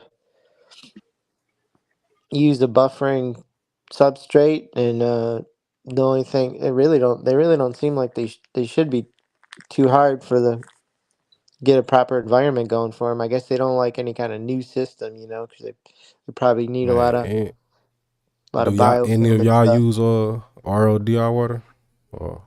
I Or don't, but I would like to. I do. boom coil everywhere? First class. I haven't set up some of that stuff So because what you was finna show us Mexicali? Oh, the fish that I want. Oh shit. Oh, Yeah, what are that was nice. yeah, I love that's Fly great. mount? That's the Vanacara Yeah, bimaculata or something like that. yeah, Vanacara buyback. Those are nice.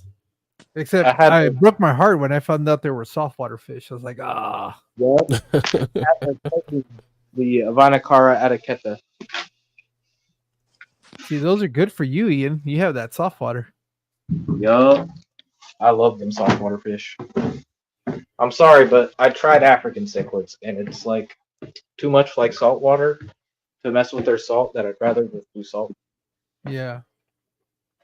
Like seriously, having to test the TDS and checking the KH and the GH, and it's like, man, why am I trying to do Man, this with fresh water? you I ain't just got you ain't gotta do all that, bro. you do when Trust you me. have 28 TDS coming out the Yeah. tap. Like I'm about to say, cause my cichlids they get fresh tap water. Yeah, yeah, but so you're not out there. everybody the tap You're the out there same. in limestone country. Yep. He's a limestone. Yeah, but I think overall though, most people will be jealous of your water, Ian, for I planting use, tanks and all the saltwater stuff we tend to like. Well, oh yeah, I still it's that love my one soft thing. money. It's the one thing like that I always say about women. The women with curly hair want straight hair. The girls with straight hair want curly hair. So we're Right. we're we're just like that. We have the hard water. We want the fish in the soft water, and vice versa. Because Yeah, Yup. but still, I like to run a lot of the epistles and stuff like that. You can keep them in tap. I mean, in our hard water, but you can't breed them. Yeah, they're not. I mean, you could even breed them, but their eggs won't hatch because the Yeah. calcium is too hard. yeah, that's the epistos I have. I'm growing them in tap, Hmm. but just like Ian said, the breeder told me that they'll breed and stuff, but I'm gonna have to drop the pH way down for the eggs. I even did saltwater in tap for 2 years. Once you change, what's the difference you saw? Better LPS stony coral health. Yeah. With tap water or With switching the to ROI. oh, My stony corals have been so much more healthier. Like I think there's just some kind of irritant in my tap water that was pissing them off. I couldn't test for it, and I didn't want to ICP test. So I just said, "Fuck it! I'm just gonna strip everything out of the tap water and use that." Animal said, Damn, what's the most expensive coil and anemone do you have, Atkins? the most expensive, man, like $60.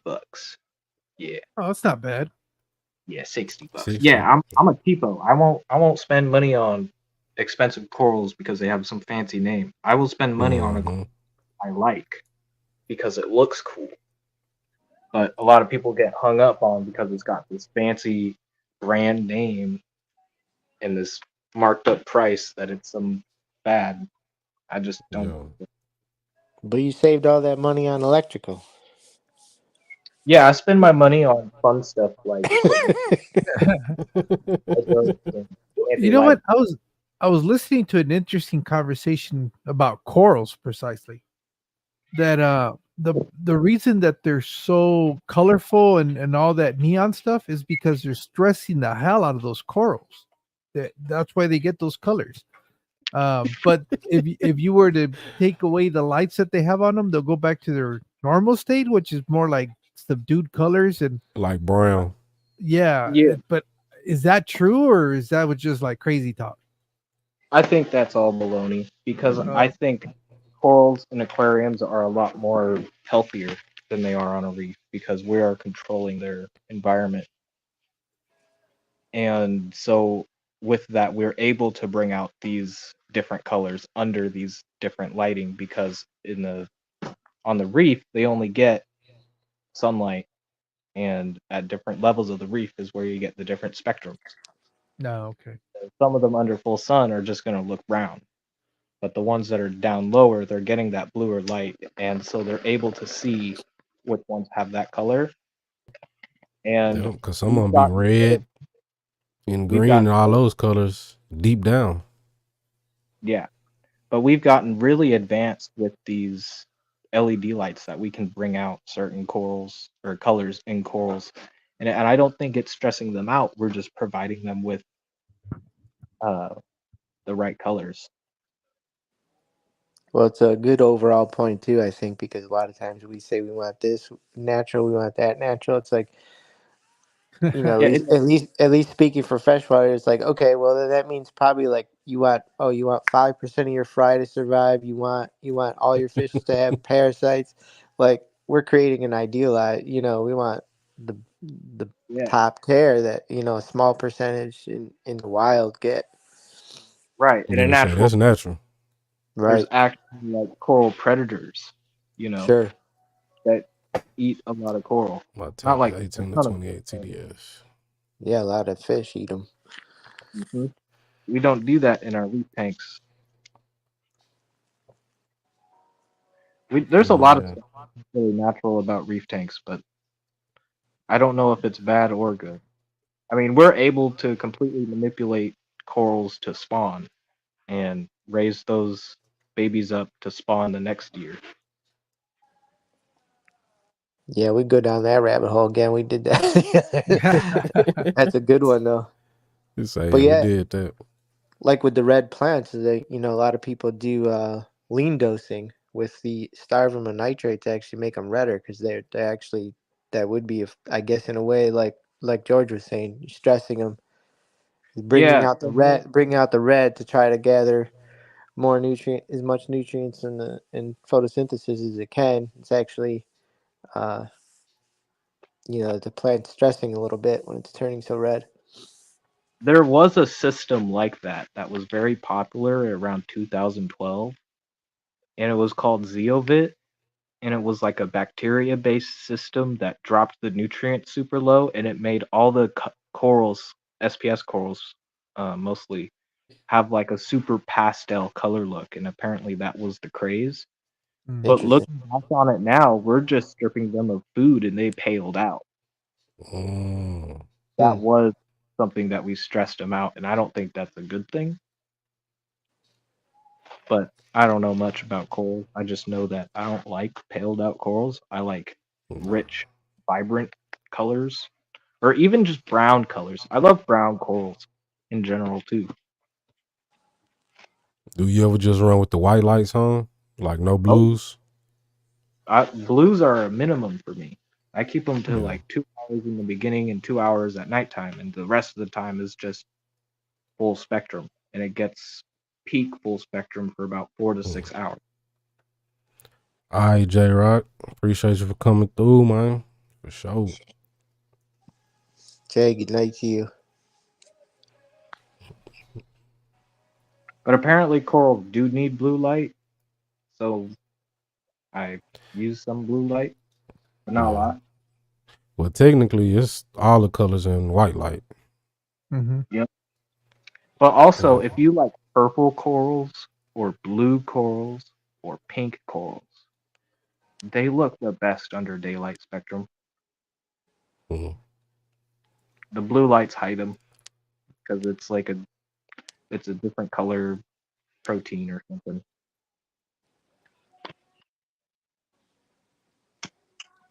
Nah, that's cool though. So is that saltwater lights are so pricey?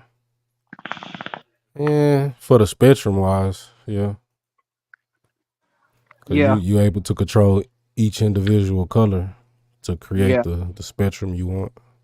yeah. They're very controllable. You can control them to the 1%, and then there's some lights you can overdrive LEDs where you're taking some LEDs and powering them down less than 100, and then you can take some other LEDs and power them over 100%,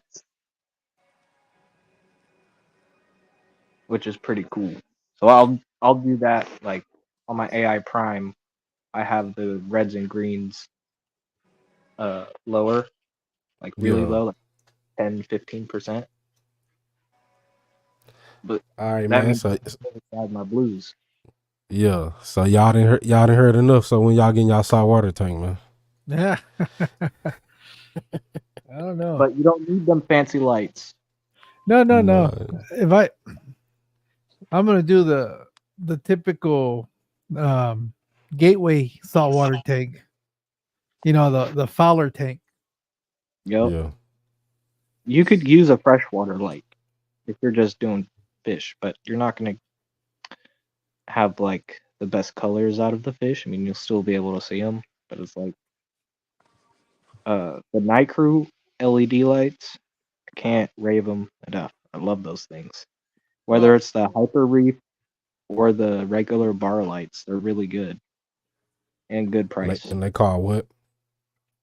Night crew, Night crew. they on Amazon. Say Mexicali is setting his up tomorrow. I see well, you, there's Cali. actually a guy that I found on Instagram that if I that was dangerous to find his channel because he introduced me to macroalgae, Yeah. and the macroalgae look like freshwater plants, and it's like, oh, Yeah, man. Some We of them were. even look like little cactuses. yep. They be Yeah, like thick like that. It's and crazy. it's a natural transition for us, George, too, because it's plants, and uh, Well, I was Ian and I were talking the other night. Maybe it was with Car too. But how they can be, you can use them in a refugium to, mm-hmm. kind of same way we use plants. But then you actually, I've heard from some people who start running them, they actually they do too good of a job. You gotta, Yeah. you gotta start dosing like crazy. And Hmm. I guess one other issue too is what if once it gets into your main tank, you're not getting them out pretty much. Is that true? Well, I don't know. Yeah. This guy's doing a really good job. I think his name's Tiger Boy. Oh, Tiger Boy. Yes, I've been following him for years. Man, he's I'm glad he's finally starting to get popular because his tanks are like what I go for. He put driftwood in a saltwater tank, and I thought that wasn't possible. And now it makes me want to try it. He How said did it that turn doesn't out? deteriorate because it's the hard water, so it lasts longer in saltwater, which makes a ton of sense. Hmm. You have to look him up. No, George, I wasn't saying don't do it. I was just talking one aspect of it kind of fascinated me, but I'd like to have just not even just use the algae as a refugium or something, but have that be the tank. But I guess we have to find critters that don't want to eat it all, or Yeah, I mean, hermit well. crabs, the snails won't eat it, in my experience. At least they didn't eat the algae I kept. But I kept Caulerpa in the beginning with some coral, but it mostly was just Caulerpa that grew out. And then I got tired of it, ripped it all out. I bought an emerald crab, it ate all the Caulerpa and the bubble algae, and then ate some coral. And I said no, booted them. Yeah. You got to get Wait, some Cheeto. there it is. they need to start macro algae aquascaping contests. Wow, Hmm. this guy. I'm trying to find him because I want to show you the stuff Hey, that what's he's happening, growing. Storm? Appreciate you for coming through. What's his name again? Tiger what? Tiger Tiger Boy. boy. Okay. Tiger Boy. I was trying to look for his YouTube. I H. couldn't find it. It's Tiger TIGABOY .H2O. Yeah, he's on Instagram. He doesn't have YouTube. Oh, okay, okay. But I there's know. a few videos on Bahama Llama channel where he's done tours of his house. That's where I saw him. I couldn't remember where I came across. Well, this is when I saw that immediately. What went through my mind is like they have a microalgae that looks like Val, and I Yep. thought, oh, I got to do mollies in microalgae, and everybody's gonna think it's a freshwater tank, and it's not. It'll be the undercover saltwater tank. But he does some amazing Yeah. stuff with that macroalgae. Oops, hit the wrong button. Yeah, we can show us. Oh shit, I have them on my Instagram. Let me see. We can share the screen and watch what these. It's just I think it was definitely on YouTube where I came across them, and I didn't even know you could do that stuff with saltwater. Oh yeah. Oh yeah, he must be doing some amazing things. Well, but I don't think it's easy either, though. It takes a certain amount of skill to be able to do what he does. It's He's like a high tech CO2 tank. He's yeah, he calls trimming, he's maintaining that every day. he calls himself a macroalgae aquascaper. Yeah.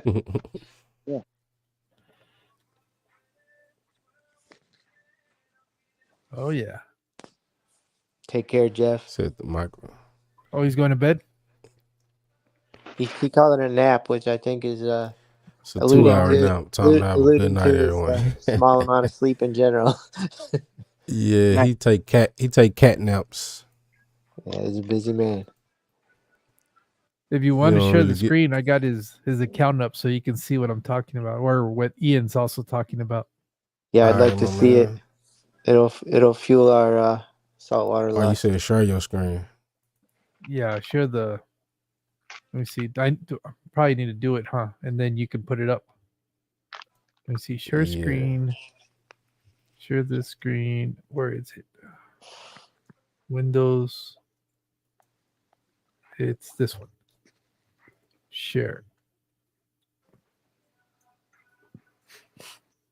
Look at the stuff. I mean, you look at these and you have to do a double take because you think they're freshwater tanks.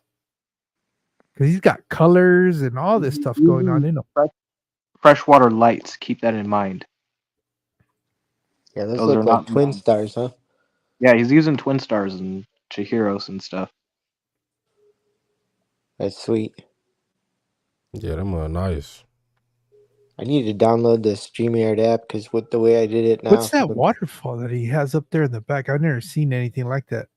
That's the one that has Those that. are real plants. They're what? Those I think are real plants. Oh, okay. I thought that's where you said he was using the driftwood.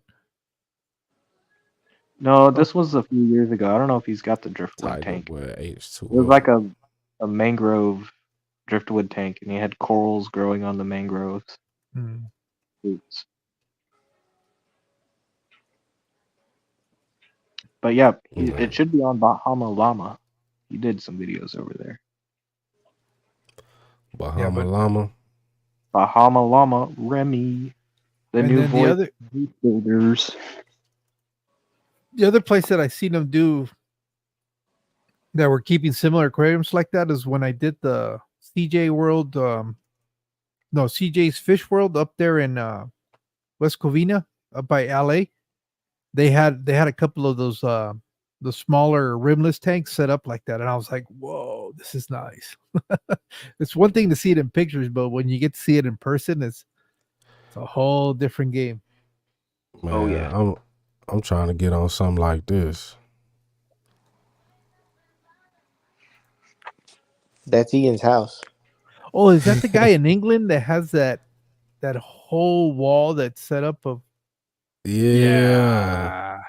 Oh, Is it's that- a Polo Reef. Yeah. What is he? Is he a Bond villain? I don't know, but it's over $1 million worth of equipment, and doesn't he have like a whole back room that's just an entire Shit. filtration All room? that, bro. He's got a whole team. Like, this is a multi-million-dollar, like, company. He There got it is. employees. Yeah, that's how big their protein skimmer is, and he has 2. Okay, Like, come on, Shut, bro. He got shut 2 the water front door, tanks. man. Those the skimmers. But yeah, bro, he got main pumps, right pump, middle pump, left pump. So he pumping a lot of gallons of water. and he's not using pumps that we use. Nah, Nah. nah. Oh, this is a 15,000 gallon tank. Man, what's this called? What's the channel, or is it just a? It's So, well, his channel is Polar Reef. yep, So Polo Reef. yep. And they're doing an education thing on quarantining saltwater fish right now, and I love it. It's like fully educational with his personality. He's got a cool personality. He's from Oh the yeah, he real cool. He not like an asshole. You can tell no. he like a real down to earth person. He don't mind giving you knowledge, like, Yep. That's one thing I noticed about the reef community, and I've been, like obviously George has been doing too, is checking out this stuff on the side, and Yeah. thinking about cheating on freshwater. Um, but like you mentioned the quarantining and stuff, like you guys have probably seen it. I forget his name. Oh, Humble Reef. Humble Reef. Yep. Yeah, he's got a Yeah. whole guide on his forum and another forum about, all the diseases and how to do it. We don't have anything like that in fresh. And I've been asking on I don't know if they missed my question or they just don't want to divulge it as a trade secrets. Like on Dan's Fish. I said, what's your quarantine protocol? And they had a vet working with them part time, and they said they learned a lot from that. And I said, "What's the protocol? And what's your treatment for certain diseases?" Like them to give a rundown would be like really beneficial to the hobbyists. I understand they might not want to share that with other stores, I guess, but at the same time, we want everybody to grow. Um, Yeah, it's kind of gatekeepy. yeah, Yeah. but That's exactly well, what it is. then let me clarify. I'm not sure if that's maybe they missed it, but I don't know. I've asked a few times, and I've talked with Johnny on Discord a little bit about it. And when I said something that I knew that conflicted a little bit, kind of discussion kind of stopped. But I'll keep asking because yeah, we don't gatekeeping. There's some people I heard who like I've they did. noticed that the freshwater side, there's a lot of gatekeeping, and that's kind of what I love about saltwater is there's so many people willing to help you if you ask the question. Yeah, I think it's way better now than it used to be, but it does still exist. Um, what was it? I don't think it was Greg Sage, but someone else was talking. I heard an interview. This one place had a fish they kept from the hobby by only selling males for like years and years, and he just went and imported himself and said, "All right, f you," because Yep. he was asking them to, "All right, you made your investment back." They understood that it was an investment to get it going and all that, but it had been like over a decade. It was like kind of time to not gatekeep this fish, and he just imported himself. Bro, look at all these Gary lights. Lang, it was Gary Lang. Yeah, he's using metal halides, bro. 1,000 waters. That's what I used at my old grow up. We had Man, about that's 7 of crazy. them each room. I used to work at a movie theater, and we used to turn on the metal halides at the end of each show to light up the auditorium so we could clean it. They took like 10 minutes to fully start up. Yep. Man, I love to come to the crib though.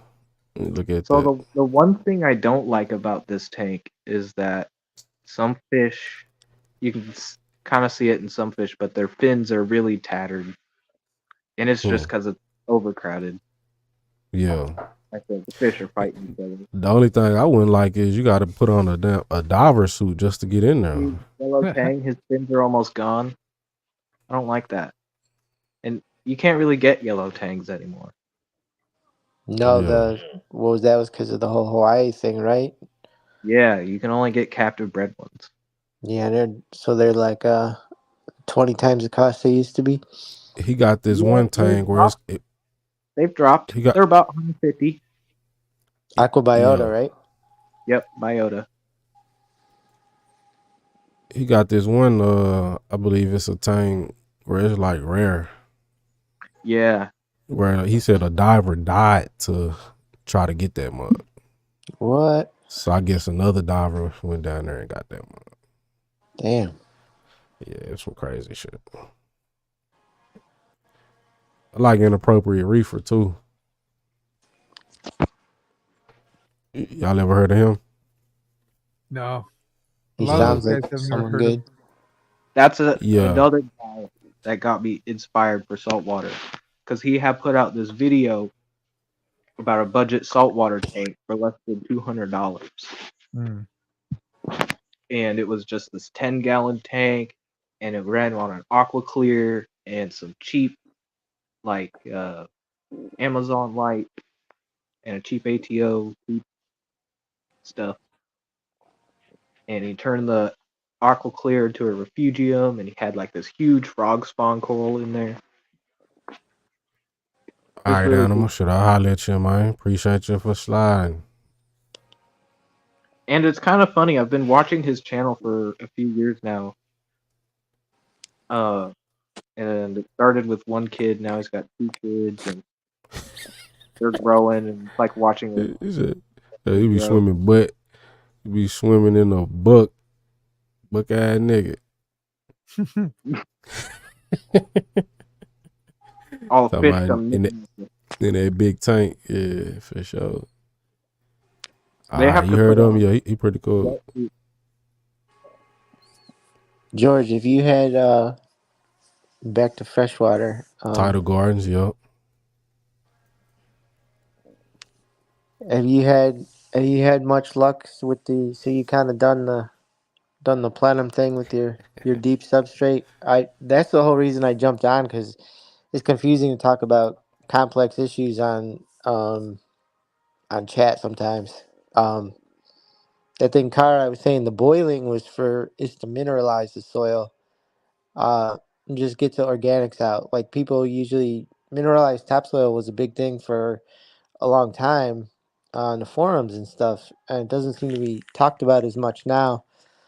And it can be a little bit of a lifesaver, or at least make starting things up a lot easier, because you get the organics out of it. Like Jeff was talking about, he's working on, when I mentioned it in chat, he's working on it, a mix, and if he has success, he's gonna show it and stuff. But the basic idea is you take the soil and you wet it, and you put it on a big tarp like in your backyard, and you let it dry, and then you wet again the next day, and you let it dry. You do that a bunch of times, and it mineralizes the soil, so you don't have all those organics pumping out of the water like you do with just topsoil, or even like Amazonia, ADA or whatever.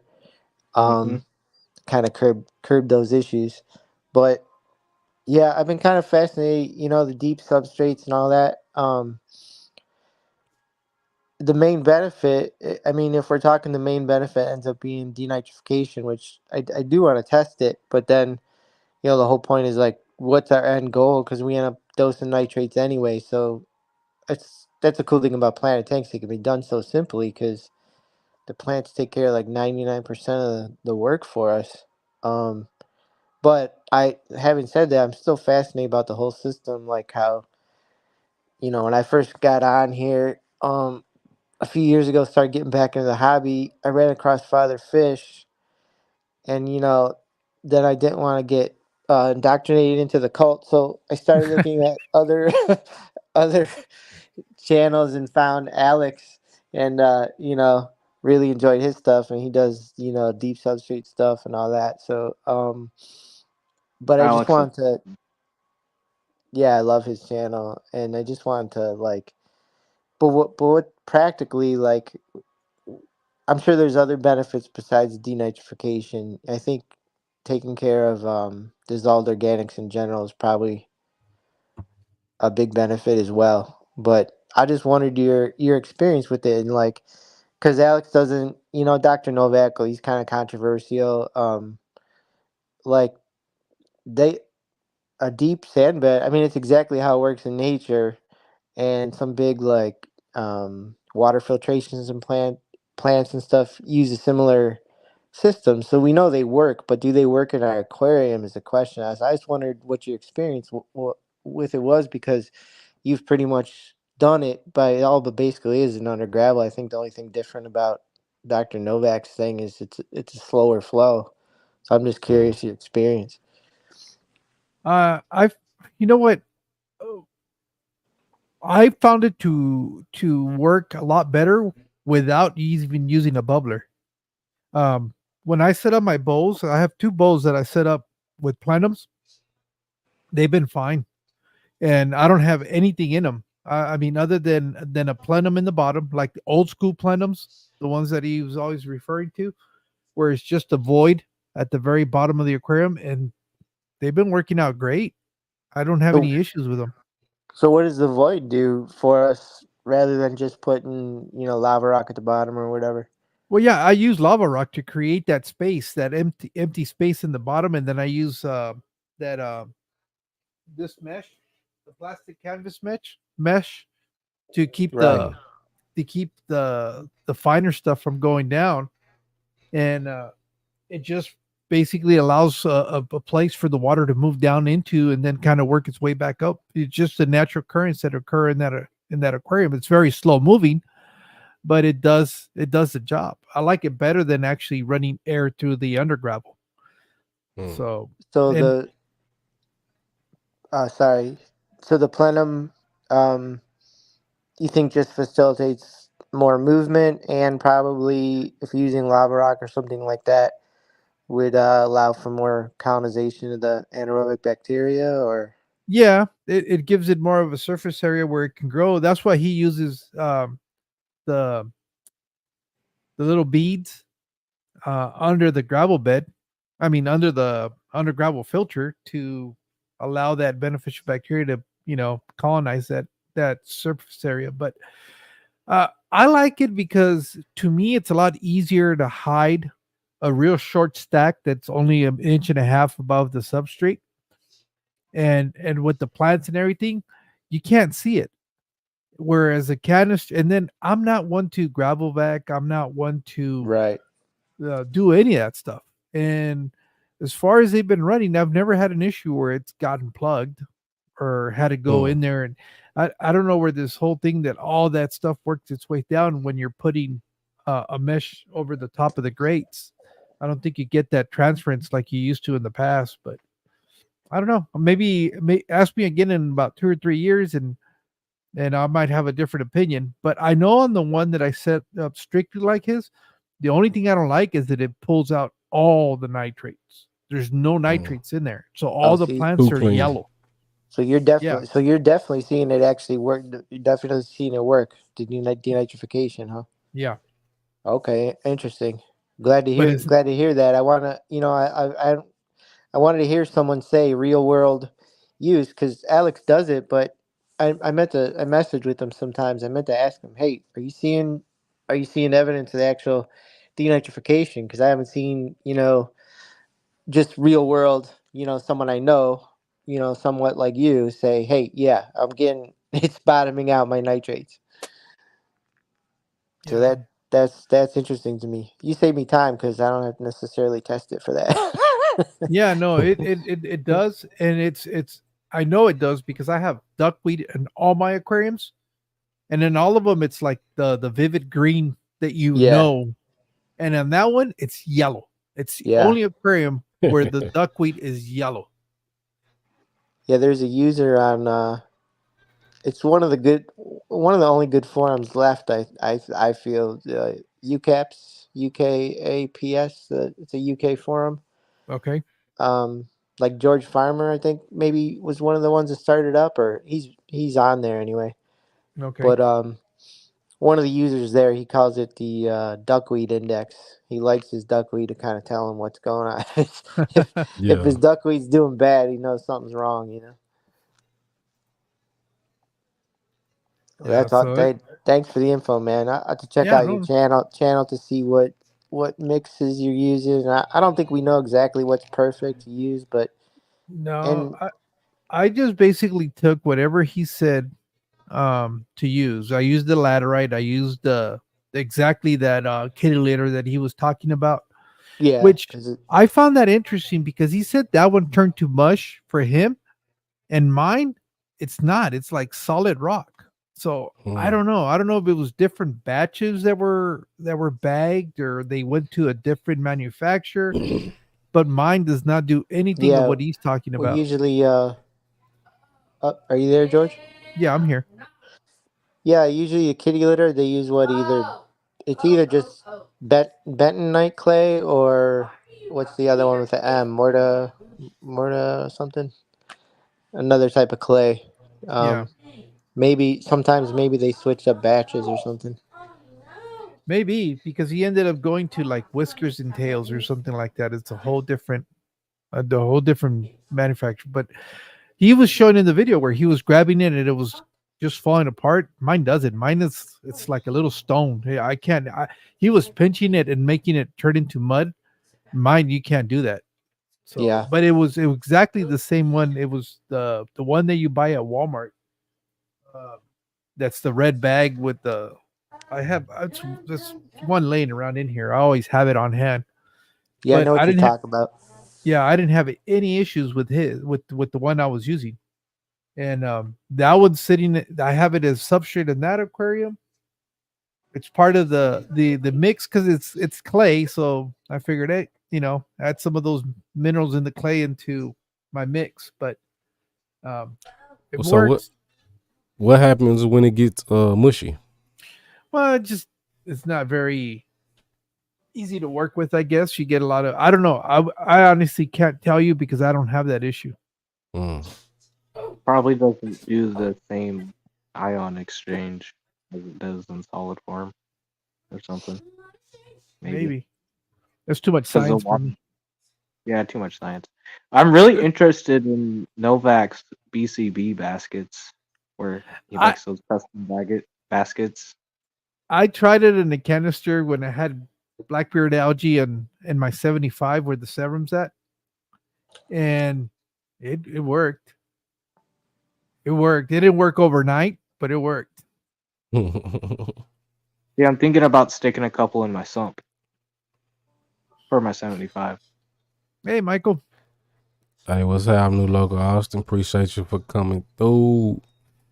So, what y'all think about that topic? I don't know if y'all caught it. That those people that keep the seahorses, they had went live. I'm not for sure their names, but they were saying something about the dissolve organics testing Yeah, for the DO. yeah, we were talking about that. Yeah. Sure. What y'all think about that? Is that I was you actually think reading that's about something it that could today. be beneficial for the fish community or what? Yeah, I was actually reading some more about it today, and a lot of the information still. I highly recommend anyone. I'm sure some of you guys already been there, but the Bar Report Mm-hmm. forum. Tom Barr, he's kind of a legend, with all the planet hobby. He's coming out with a book soon. Um, but the forum's like pretty dead now, but it's all still there with great info. Um, No. and they were saying, uh, if you Google it, let me see if I could pull up my browser. I just,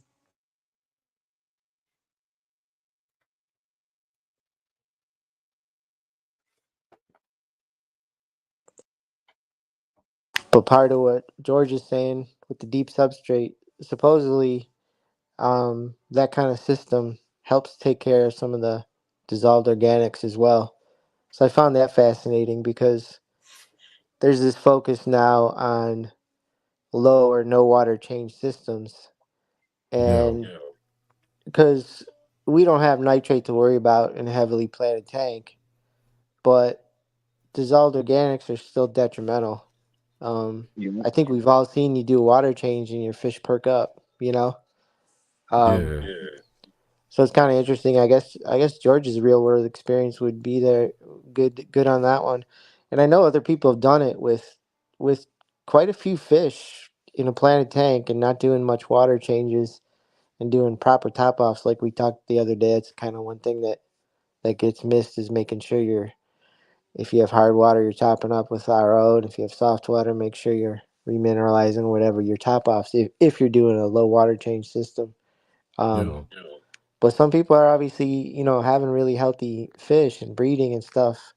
So maybe there's something to that deep sand bed breaking down, or locking up at least the dissolved organics. Yeah, yeah, yeah. And I see, bro, like you were saying, some people have more success than others by Yeah, that's the doing. thing. It's so this stuff is not going to be studied by any, big study. Like all the information we get is usually any actual scientific study is usually done, for the aquaculture industry or whatever, for something that's generating a lot of money.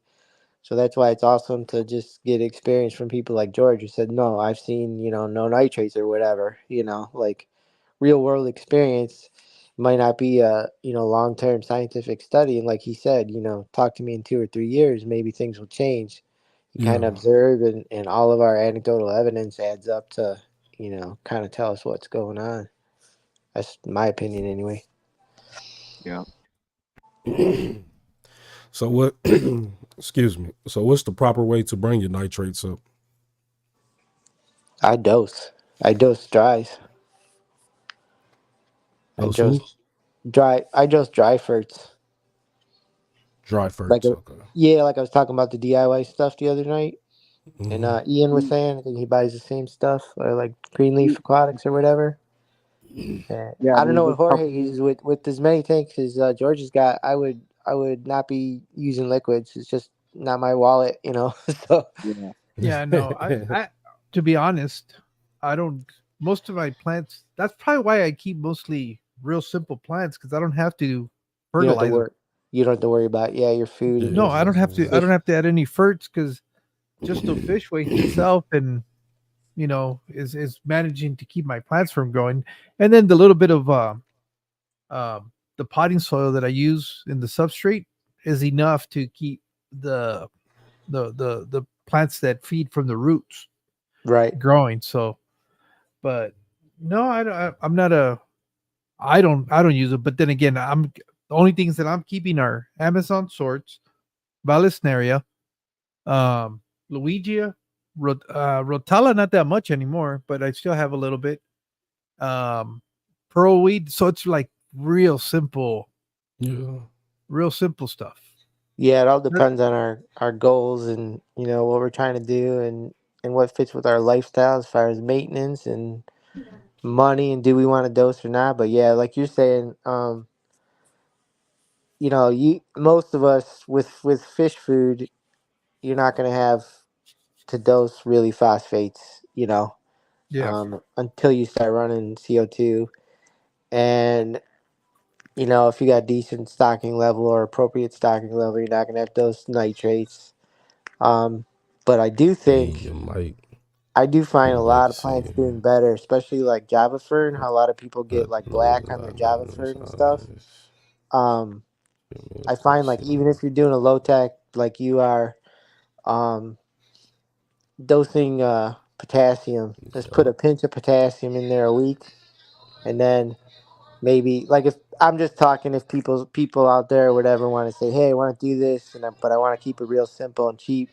I the number one thing if you're doing low tech, I would say like buy a pound of potassium. It'll last you like you know a couple years probably, and then Yeah. maybe a liquid trace. Like I was talking to Carl the other night about making my own trace mix out of dry fruits, which Mm-hmm. I think would be fun. But if you want to keep it simple, get like a trace mix. And there's even one Florin. One of the Florin products is exactly that. It's K and traces, so Mm. it's like the perfect low tech dosing system. Really, I think because some of these all in ones, you don't really, you don't really need to add N and P. Mm. Yep, you just really want potassium in those traces, especially in a low tank. Adding all that extra nitrate and phosphate was Yeah, Yeah. real. and usually when I start having issues, it's because of low potassium, or I mean phosphates. No, not phosphates. What the fuck? My brain is tired. But Nitrate. uh, because I do get a little bit of pinholes on the nubiuses. That's the only ones where I notice it. And what's Yeah, that from? Uh, probably potassium, but yeah, lack of Potassium. Okay. potassium. it's hard Okay. to say Okay. sometimes. Though there's guides on that, but a lot of people say the guides are kind of, we don't really Yeah, know for sure.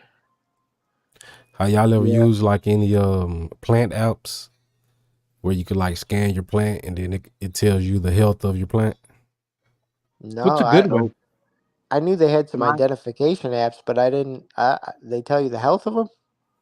Yeah, it's bro, it gets deep. Like Wow, it'll name the plant for you, and then it even tell you what's wrong if you need to water it more. Like why is it turning yellow or brown? All of that. It's do I called need to water my planting. aquarium plant? Um, Do I need to water my aquarium plant? nah, but I'm talking about like your soil, plants and soil. yeah, But terrestrial. I hope you don't have to water your aquarium plants. What's it called, Car? Planting like Plantain. yeah, PLANTIN, I believe. Oh, okay. Yeah. Let me make sure.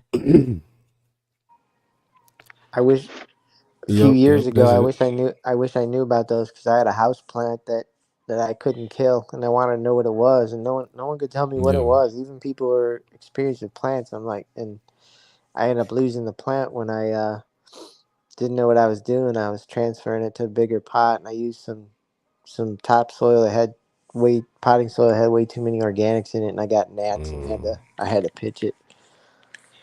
Dang. yeah, man. Nah, that I think that app would be pretty useful, for house plants or, it even got like where you could take a picture of the plant and then identify it, or you could do like this VR type thing where you put the camera on the plant and it'll start like bringing up these pinpoints where it's trying to identify the leaves. That's So pretty it's pretty, wild.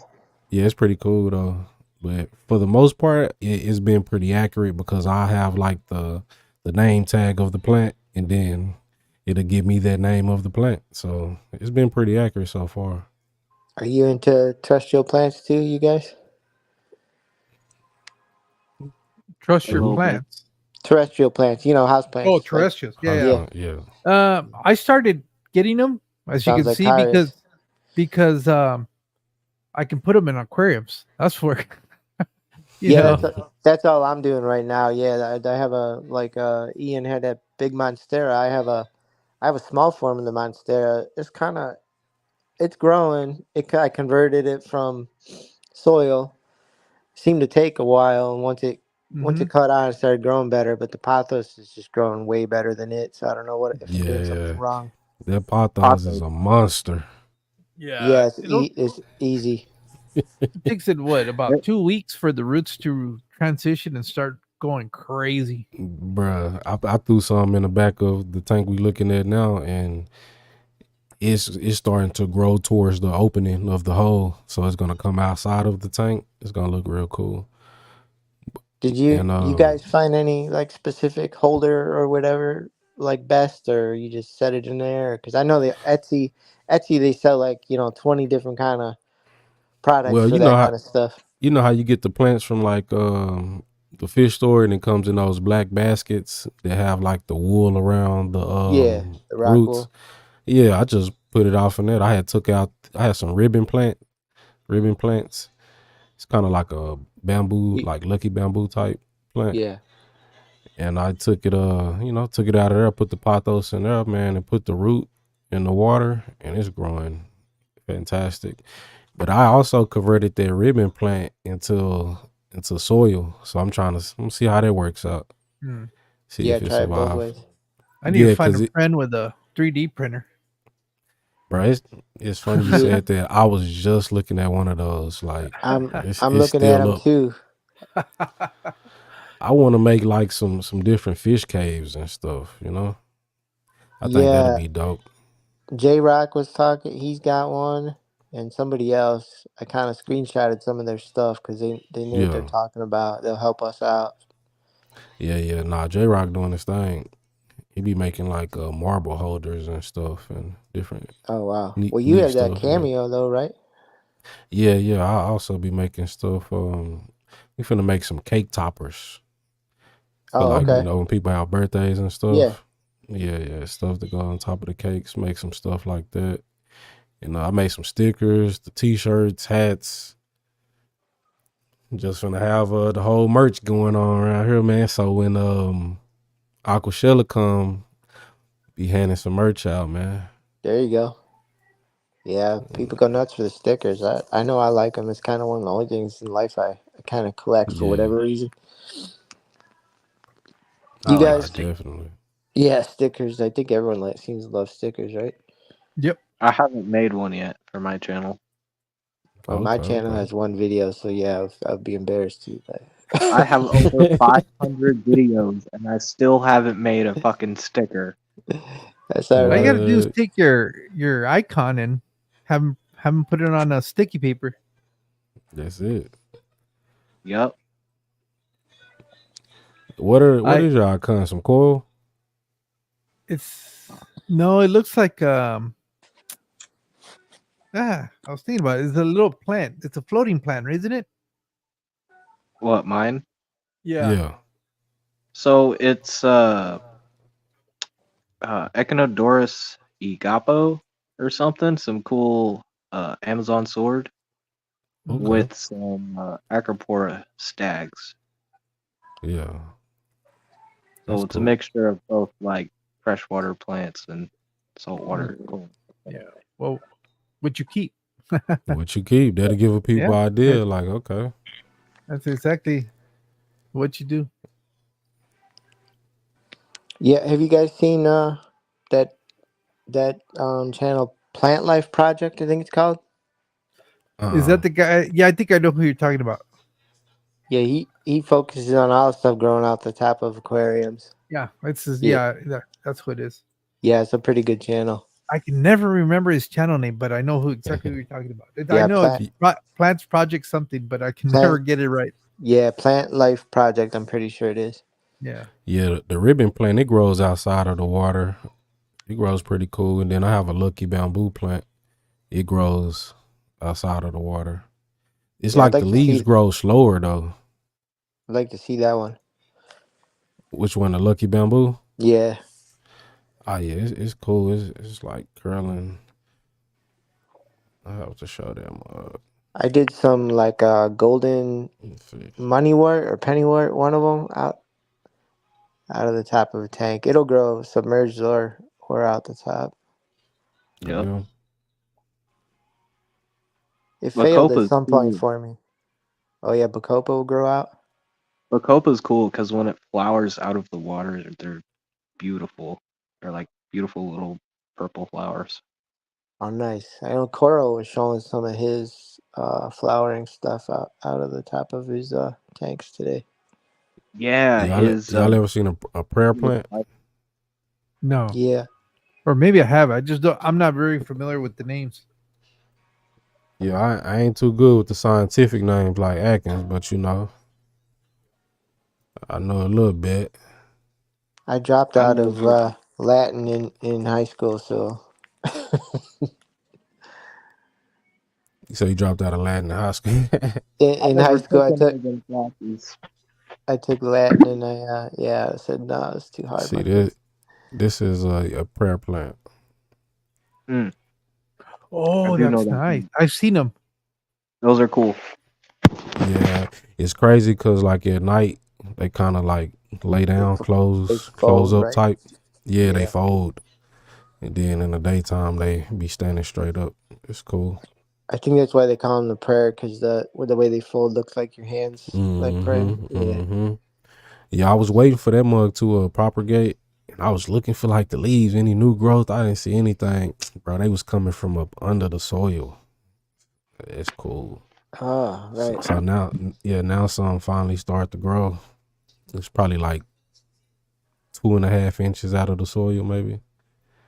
I have one of my I have a rare sword plant in one of my tanks. Echinodorus ratage, Yeah, Ratajj. Yeah, it's starting to propagate from underneath the crown now. I'm afraid to pull it out and look at it and see exactly what it's doing.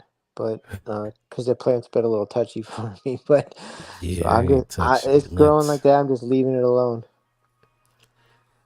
I got some dumb cane too. Somewhat. Dumb cane. I don't know that one. I know that one. Type of cane plant. I'm guessing like sugar cane. You see it on there? Is it grow like a sugar cane plant? Nah, it actually. I'm not for sure how sugar leaf plant grows. But this mug grows from off of the stem, and they unroll. It's crazy. So it's like it grows a stem. I mean, it grows a leaf from off of the stem, and it be rolled up, and then as it's flowering, I'm guessing that's the word for it. It unrolls. Okay. So it's pretty cool. I've been over here learning about plants like Talking about something like this, where it's let me coming out see. and it's all rolled up. Yeah. Hold on, I'm trying to click on you. Yeah, exactly, bro. That mug look cool. What's that right there? Oh, this is the one that's dying out. Yeah, What kind of but plant is it though? exactly. Anthony. It's a plant. No, that Dr. Anthony is gonna kill me because he's giving me the name like 3 times and I just can't remember. I got it out of his backyard when I went to go visit him. Yeah. But it's like not a philodendron. It's what the hell? He's growing it right around his pond outside, but I don't know. I'm horrible with plant Elephant? names.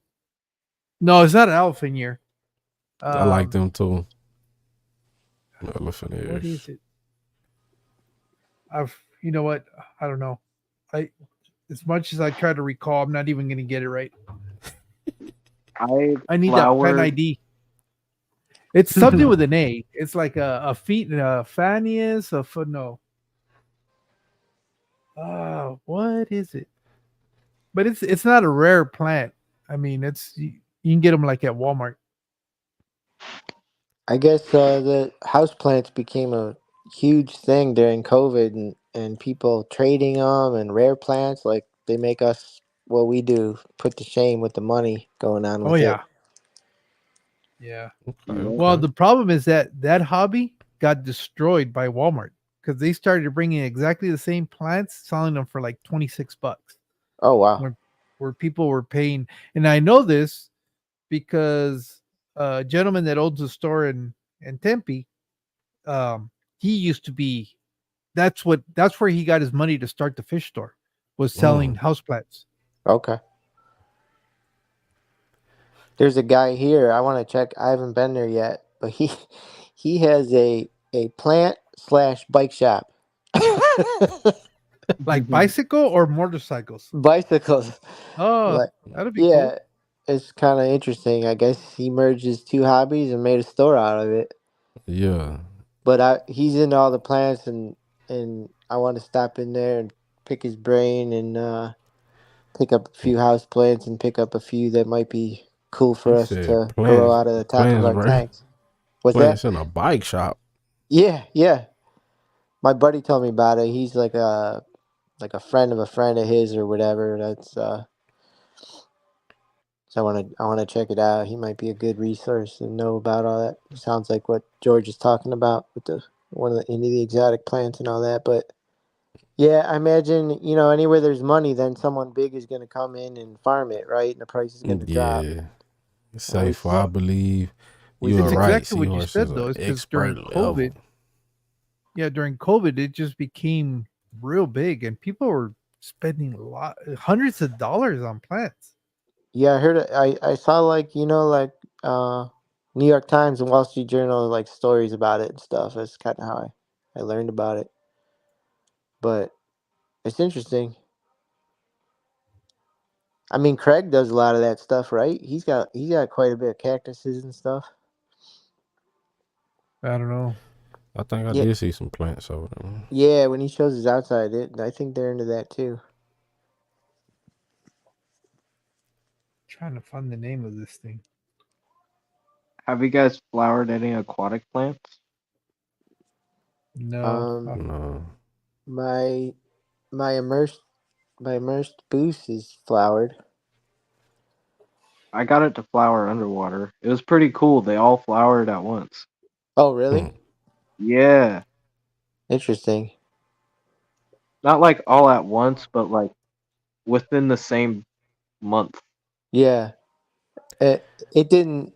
I don't know how long did it last for you submerged? Because my immersed flower, it lasted like a day and a half. They did not last very long. Yeah, About like a day, day and a half. But I man. when I they had. had it was cool, but I didn't I had a catch all. goddamn. And then Yeah, But I it's also all. oh, go ahead. No, go ahead. I I was just also gonna say I had a pineapple plant, and the goddamn grasshoppers ate it. Oh, I was waiting on that baby to oh, grow. okay. that sucks. damn. Yeah, this plant is on the Alacosia family. Don't Mm. ask me which one it is. You got to get that app that Car just told us about earlier. Yeah, but the damn leaf is all curled up. Oh, right. It's gonna tell you it need water badly. Yeah, it says say you suck.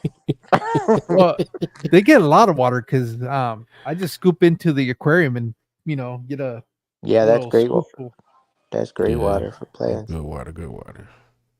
There was when I sort of learned about the whole plant hobby and all that. I was found some Google channels. I wish I could. This has been a few years, so I can't remember it now. But it was some amazing botanical garden, and they had some really rare plant that it like only pollinates like um some every few years or something. And I think Damn.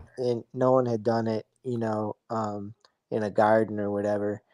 And they had these things, and they were huge. And when they pollinate, I guess it's a foul one of the foulest odors you could smell. Oh, yeah, yeah, yeah. I know what you're talking about. you know, I'm talking about. Yeah, but it was pretty fascinating. I guess it was a big deal. Like people came from all over to see it. I wouldn't mind getting into like some of those Venus flytrap plants, stuff like that. I Yeah, like that Carnivores. pitcher plant, I think it's called. it Where isn't. Go ahead, sorry. nah, you can go ahead. I was gonna say, isn't one of there's the one that grows underwater. It's fairly common in the hobby. Is it the bladderwort? Is actually is a carnivorous plant. Yes. Yeah, there's another one too that Cora has little mouths on it. I forget what it's fucking called, but Let's it's see, really cool. look at this mug. The pitcher plant. If some fall down in there, it's over with. He eating it for real. He ain't playing around with them. That mug look cool though. Yep. Like they secrete some type of stuff right around the lip of it. So as soon as something past that point, he falling in. Ain't no getting out, man. Yeah, don't some of them even have stuff on them that kind of encourages the insect to fall? Yeah. He's like, come on in. Yeah. Come on in. Yeah, I like them Venus flytraps though. That's cool. I've thought they were cool since I was a kid. I just thought it was amazing since I was a kid. You got a plant that can feed flies too. Yeah, most right. Most definitely, man. Well, it's finna be 3:00 over here, man. Yeah, You getting late quick. getting late quick, I'm ready man. for bed. I sure enjoyed you guys though, and gals. Yes, everybody, Yes. thank you. Appreciate y'all for coming through, man, hanging out with us.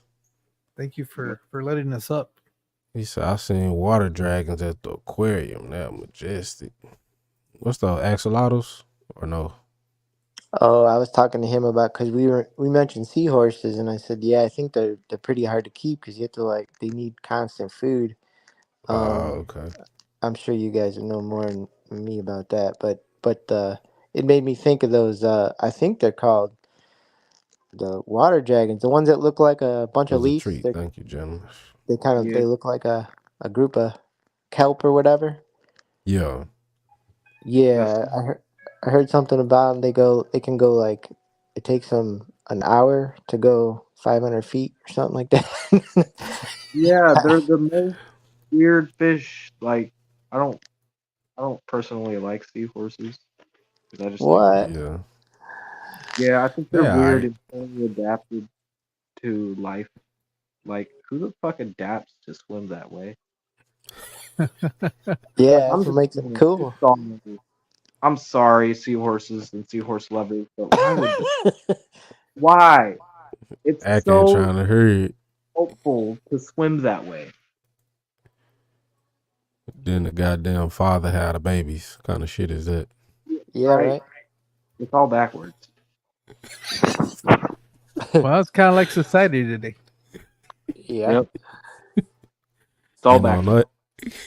that note, we going out. Yeah, yeah. Shut it down, quick. Full aquatic, we reefing. Fish in my crib, I got fresh, I got saltwater. Ponds on the rocks, I got all colors. I made an arch way out of all rubbles. Protein skimmer make all bubbles. Got fish for sale, I'm finna place the order. If it's rare enough, I'll cross the border. Perimeter checks is levels to this. Macro lens, you see in the pattern. Snail shells, Museum of the Vatican. I'm coaching this game, Gary Patterson. Join the Discord verified, I let you in. I like my lives like ESPNs. It's lost some Burnett, it call STNs. Part of the game when you destined to win. You see me on live, got questions, check in. Yeah.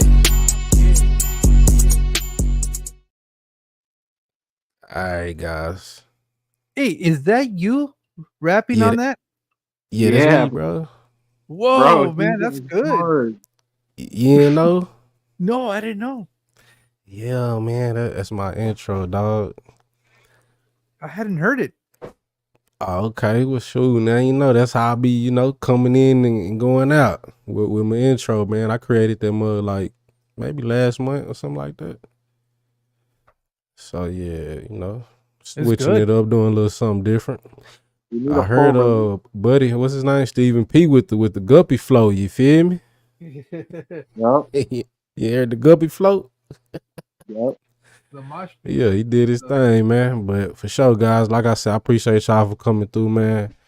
This was a good one. We had a good conversation tonight. Anytime y'all get a chance, y'all make sure y'all catch me live. And you want to come up, you could always come up, man. Drop that knowledge. All right. I do support who support me. All love and respect, man. All right, gentlemen. Well, I'll All catch right, you guys now. on another one. All right, for sure. Now, y'all be great. Be you.